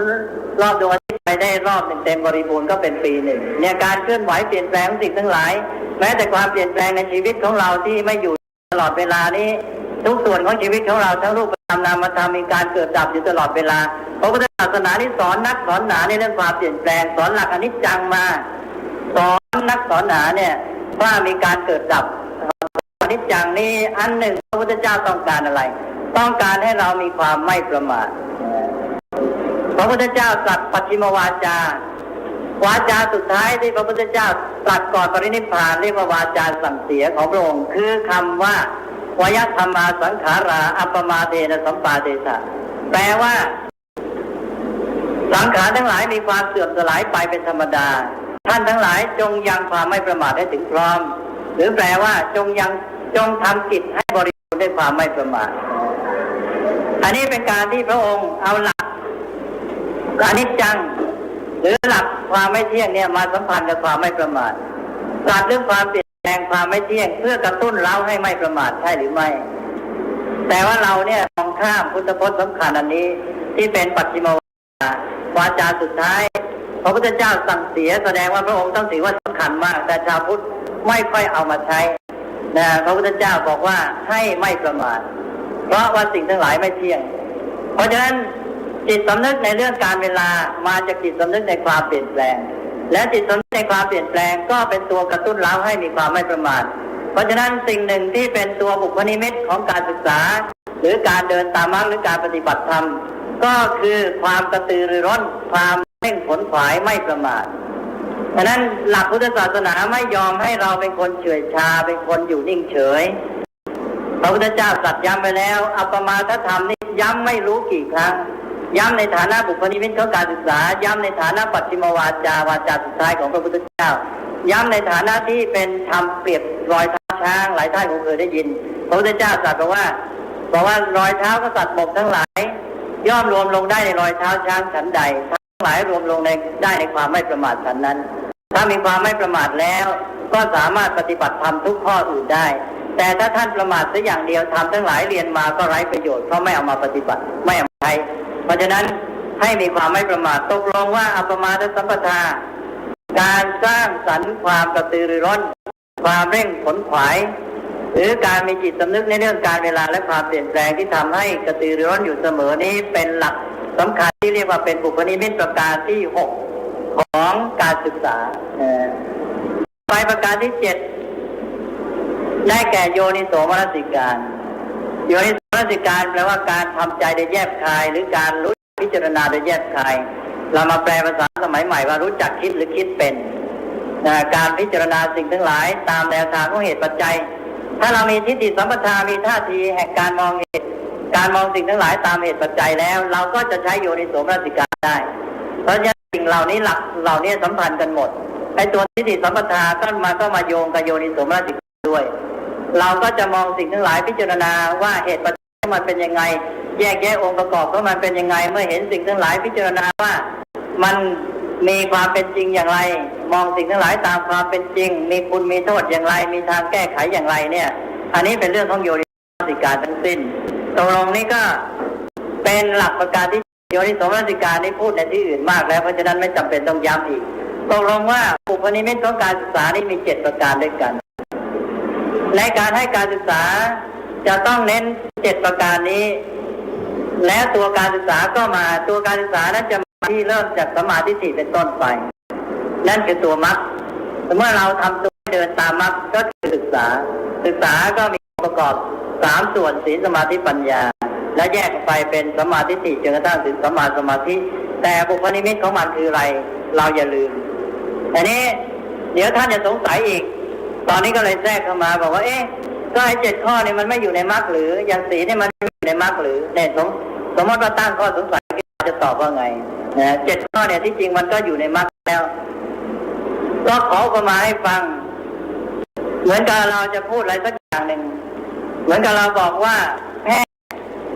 พระภิกษุครูอาจารย์เนี่ยเป็นผู้มีอุปการะเป็นผู้มีประโยชน์แก่สังคมหรือแก่ประชาชนถ้าเราบอกว่าแล้วแพทย์พระภิกษุครูอาจารย์ไม่ได้เป็นประชาชนหรือเป็นหรือเปล่าก็เป็นใช่ไหมแต่มันเป็นการแยกพูดเพื่อความประสงค์พิเศษอันนี้ก็เหมือนกันในเจ้า7ข้อเนี่ยมันก็รวมอยู่ในมรรคกันแหละแต่ว่าเราต้องแยกมาพูดอีกอย่างหนึ่งในความหมายแบบเดียวกันที่ว่าแม้แต่แพทย์ครูอาจารย์ประชาชนก็เป็นประชาชนเหมือนกันแต่ในบางกรณีเราพูดแยกจากประชาชนบางทีพูดตำรวจทหารข้าราชการและประชาชนทำไมไปแยกอย่างนั้นแล้วตำรวจทหารข้าราชการไม่ได้เป็นประชาชนหรือก็เป็นเหมือนกันแต่ว่าพูดเพื่อแยกในความหมายบางอย่างเพื่อวัตถุประสงค์บางอย่างอันนี้ก็เหมือนกันตกลงว่านี่เรามาพูดถึงบุพนิมิตของการศึกษาและได้7ประการต่อไปขอย้อนกลับไป7ประการนี้เราจะเห็นว่ามันมีหัวข้อสำคัญอยู่ตัวต้นกับตัวท้ายเลยมี2ตัวควบหัวควบท้ายเนี่ยที่พระพุทธเจ้าทรงเอามาเป็นหลักสำคัญอีกอย่างหนึ่งชุดว่ามี2อย่างที่เป็นหลักสำคัญที่เป็นตัวการที่จะเข้าสู่การศึกษาที่แท้จริงท่านเรียกว่าเป็นปัจจัยแห่งสัมมาทิฏฐิคือตัวต้นกับตัวท้ายเนี่ยตัวที่1กับตัวที่7นี่มาได้ชื่อพิเศษอีกอย่างหนึ่งว่าเป็นปัจจัยแห่งสัมมาทิฏฐิเพราะว่ากัลยาณมิตรนั้นทำหน้าที่เพื่อให้เกิดความรู้ความเข้าใจที่ถูกต้องอย่างครูอาจารย์นี่เป็นตัวนำสำคัญที่จะชักนำเด็กเข้าสู่การศึกษาก็ชักนำให้เกิดสัมมาทิฏฐิและโยนิโสมนสิการรู้จักคิดเป็นนั้นก็เพื่อให้เกิดความเข้าใจที่ถูกต้องเป็นตัวปัจจัยภายในที่ทำให้เกิดสัมมาทิฏฐิท่านเลยแยกเป็นว่ามีปัจจัย2อย่างปัจจัยภายนอกกับปัจจัยภายในปัจจัยภายนอกก็เนี่ยโตโพสะที่ดีก็กัลยาณมิตรนี้เป็นตัวชักนำให้เกิดสัมมาทิฏฐิเข้าสู่การศึกษาที่แท้จริงและโยนิโสมนสิการและการรู้จักคิดเป็นด้วยตัวเองของเด็กเป็นปัจจัยภายในที่ทำให้เกิดการศึกษาขึ้นตกลงว่าตัวเน้นของการศึกษาที่จะมาอยู่ที่2ตัวนี้เพราะฉะนั้นครูอาจารย์จึงมีบทบาทสำคัญในการศึกษามากที่ว่ามาเป็นตัวกัลยาณมิตรเนี่ยแล้วก็ไปตัวเด็กตกลงตอนสุดท้ายนี่มันเหลือ2ปัจจัยนะใน7ประการเนี่ยมามีปัจจัยตัวนอกเช่นครูอาจารย์ฝ่ายหนึ่งแล้วก็ตัวเด็กเองหนึ่งที่มีโยนิโสมนสิการในตัวสำคัญ2ตัวที่จะเป็นตัวนำเข้าสู่การศึกษากัลยาณมิตรที่ดีนั้นก็จะทำหน้าที่กระตุ้นทั้ง6ประการหลังได้หมดเลยกัลยาณมิตรได้กระตุ้นให้เด็กรู้จักมีความสัมพันธ์ทางสังคมที่ดีจัดระเบียบการดำเนินชีวิตให้เป็นรู้จักกระแสจูงใจที่ถูกต้องทำให้เด็กพัฒนาศักยภาพของตนเองขึ้นไปบริบูรณ์ทำให้เด็กมีทัศนคติค่านิยมที่ถูกต้องทำให้เด็กมีจิตสำนึกในการเวลาและความเปลี่ยนแปลงมีความกระตือรือร้นขวนขวายและตลอดจนกระทั่งกระตุ้นให้เกิดโยนิโสมนสิการก็ได้ครูก็ทำหน้าที่ทั้ง6ประการที่เหลือเพราะฉะนั้นในสุดท้ายแล้วท่านยกเอาตัวต้นกับตัวท้ายนี่มาย้ำอีกทีหนึ่งเป็นปัจจัยสัมมาทิฏฐิแล้วจะเห็นบทบาทความสำคัญของครูในที่นี้แม้ จะไปบำเพ็ญกรรมฐานไปฝึกสมาธิท่านก็จะสอนว่าเริ่มต้นให้เข้าไปหากัลยาณมิตรเพราะอะไรกัลยาณมิตรนี่จะเป็นตัวที่กระตุ้นในตัว6ประการที่หลังนี้ให้เกิดขึ้นไม่มีตัวกัลยาณมิตรที่ดีเราต้องพยายามใช้อยู่ในโสมนสิการให้มาเอาละต่อไปนะเมื่อเราได้บุญและเครื่องประกอบในการเดินทางต่อมานี้ก็เข้าสู่การเดินตามมรรคอาตมาบอกไปแล้วตัวการเดินทางก็คือมรรคมีองค์8ประการอันนี้ทราบกันแล้วเพราะฉะนั้นไม่ต้องบรรยายในรายละเอียดแล้วก็บอกไปด้วยแล้วว่าการฝึกชีวิตให้ดำเนินตามมรรคหรือการทำตัวให้เดินตามมรรคนั่นคือศิกขาหรือการศึกษาที่บอกไปแล้วว่าการศึกษากับมรรคมันประกอบกันอย่างไรและทีนี้ต่อไปก็จะมีการตรวจสอบที่อาตมาบอกว่าตรวจสอบด้วยประสบการณ์โดยตรงของตัวเองที่ดูโลภโกรธหลงมันมีน้อยมากหรือว่ามันลดละหายไปหรือยังอันนั้นก็เป็นขั้นอะไรขั้นสูงสุดหรือขั้นสุดท้ายทีนี้มันมีการวัดด้วยคุณธรรมต่างๆที่งอกงามขึ้นมาแทนอกุศลธรรมเราก็ต้องดูว่ากุศลธรรมมันขึ้นมาแทนอกุศลไหมท่านบอกว่าหลักการวัดความเจริญในการเดินตามหมวด1มี5อย่าง1ก็ดูว่ามีความมั่นใจมีความเชื่อมั่นในสิ่งที่เป็นกุศลสิ่งที่เป็นสิ่งความดีงามมากหรือไม่มีความมั่นใจแม้แต่ในโพธิศรัทธาในศักยภาพของตัวเองที่จะพัฒนาขึ้นไปหรือไม่เมื่อมีการเชื่อมั่นมากขึ้นเรียกว่ามีศรัทธามากขึ้นอันนี้เป็นสิ่งที่ดีเป็นสิ่งหนึ่งที่ควรจะมีเป็นกุศลธรรมที่ควรทำให้เกิดขึ้นดังนั้นอันหนึ่งก็ดูว่ามีศรัทธามีความเชื่อมีความมั่นใจในกุศลธรรมในความดีงามต่างๆมากขึ้นหรือไม่ประการที่2เมื่อปฏิบัติเดินตามมรรคไประเบียบในการดำเนินชีวิตนี้ดีขึ้นไหมมีการประพฤติตนอยู่ในสุจริตดีขึ้นไหมอันนี้ก็เป็นส่วนที่แสดงออกภายนอกในการดำเนินชีวิตเพราะฉะนั้นต้องมาวัดดูด้วยว่าเราดำเนินชีวิตดีขึ้นไหมมั่นคงในสุจริตมากขึ้นมีระเบียบวินัยมากขึ้นไหมอย่างที่ว่ามีระเบียบในการดำเนินชีวิตดีขึ้นไหมมีความสัมพันธ์กับโลกกับสังคมดีขึ้นไหมอันนี้เรียกว่ามีศีลดีขึ้นไหมเป็นประการที่2อย่าง1มีศรัทธา2มีศีล3ดูว่าเรามีความรู้จากการที่ได้สดับได้ค้นคว้าอะไรต่างๆมากขึ้นได้ประสบการณ์ต่างๆมาเป็นข้อมูลของความรู้มากขึ้นหรือไม่อันนี้เรียกว่ามีสุตตะมากขึ้นไหมมีสุตตะเป็นประการที่3และต่อไปประการที่4มีความลดละกิเลสได้มากขึ้นกิเลสต่างๆเช่นโดยเฉพาะความโลภความเห็นแก่ตัวนี่ละได้มีความเห็นแก่ตัวน้อยลงได้ไหมมีความเสียสละมากขึ้นไหมมีความเอื้อเฟื้อเผื่อแผ่เห็นแก่เพื่อนมนุษย์เห็นแก่ผู้อื่นมากขึ้นไหมนี้เรียกว่าจาคะเป็นเครื่องตรวจสอบความเจริญของตัวเองในการเดินตามมรรคอีกประการและตัวสุดท้ายก็คือตัวปัญญาความรู้ความเข้าใจในสิ่งทั้งหลายความรู้ความเข้าใจในความจริงของสิ่งทั้งหลายนั่นเองถ้ามีมากขึ้นเรียกว่ามีท่านเรียกว่ามีอริยวัตถิมีความเจริญของอริยชนมีความเจริญแบบอริยะความเจริญหรือพัฒนาการอย่างอริยชนถ้ามีความเจริญด้วยเพียงว่ามีทรัพย์สินเงินทองมากขึ้นอย่างเดียวมีความเห็นแก่ตัวมากขึ้นอย่างนั้นไม่ถือว่ามีความเจริญในการศึกษาหรือในการพัฒนาชีวิตที่แท้จริงอันนี้หรือมีโทสะมีความเกลียดชังมีอะไรต่างๆมากขึ้นไม่ใช่ไม่ถูกต้องก็นี่ก็อันหนึ่งที่จริงหลักตรวจสอบนี่มีหลายประการแล้วก็อันหนึ่งในการปฏิบัตินั้นมันเป็นการดำเนินตามหลักอริยสัจสี่ในการดำเนินตามหลักแก้ปัญหาด้วยวิธีการของอริยสัจสี่นั้นต้องดูว่าเราปฏิบัติหน้าที่ต่ออริยสัจสี่ถูกต้องหรือไม่อริยสัจสี่มีหน้าที่ประจำแต่ละข้อเลยถ้าปฏิบัติต่ออริยสัจสี่แต่ละข้อผิดก็ถือว่าเราได้เดินทางผิดแล้วอริยสัจสี่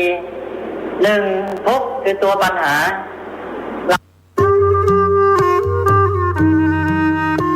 ขอเชิญร่วมอนุโมทนาบุญใหญ่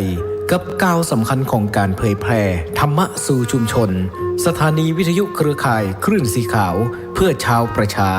วัดบรรพตสถิตจังหวัดลำปางได้จะตั้งสถานีวิทยุคลื่น FM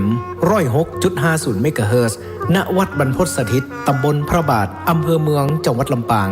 เพื่อเป็นกระบอกเสียงแห่งธรรมข่าวสารงานบุญและสนับสนุนกิจการคณะสงฆ์มาตั้งแต่วันที่ 1 มีนาคม 2569 บัดนี้ถึงเวลาอันเป็นมงคล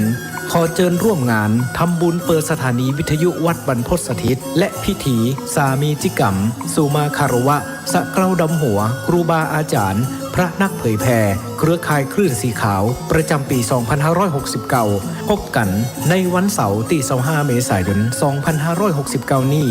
เวลา 8 นาฬิกาประกอบพิธีสวดถอนตามโบราณประเพณี 9 นาฬิกา 30 นาทีร่วมฟังเวทีเสวนาธรรมพระสงฆ์กับการสื่อสารเล่าขานวิทยุท้องถิ่น 10 นาฬิกา 30 นาทีพิธีเจริญพระพุทธมนต์สืบชะตาเพื่อความเป็นสิริมงคล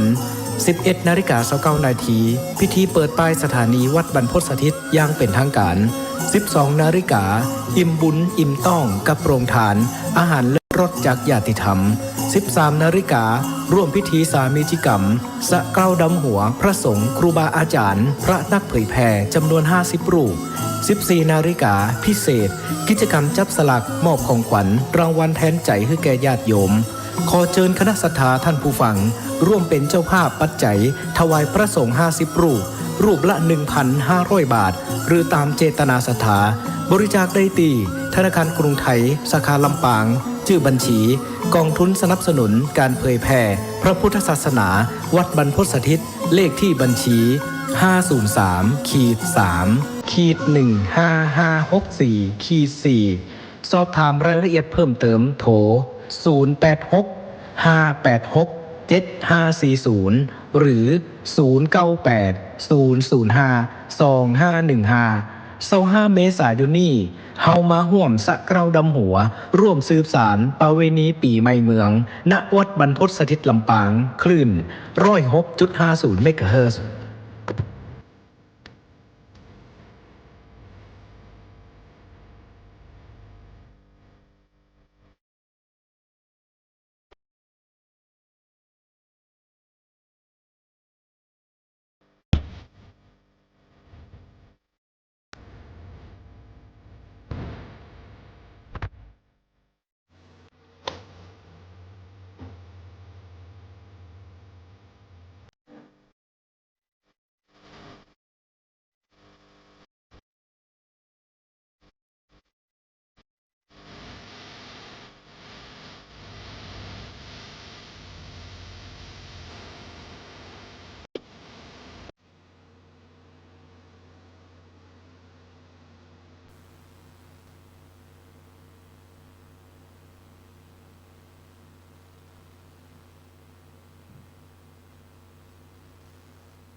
อยู่เจอปักปักหังสาง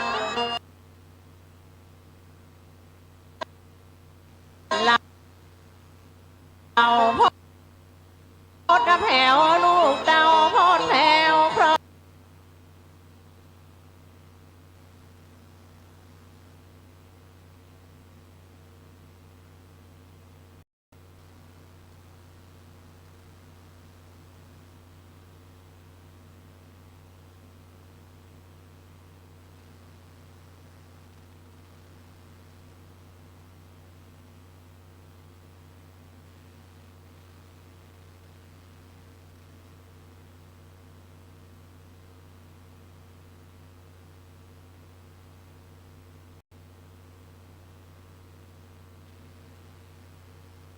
พรวงงานอย่างงานใหญ่งานน้อยงานหลักงานปอยงานใด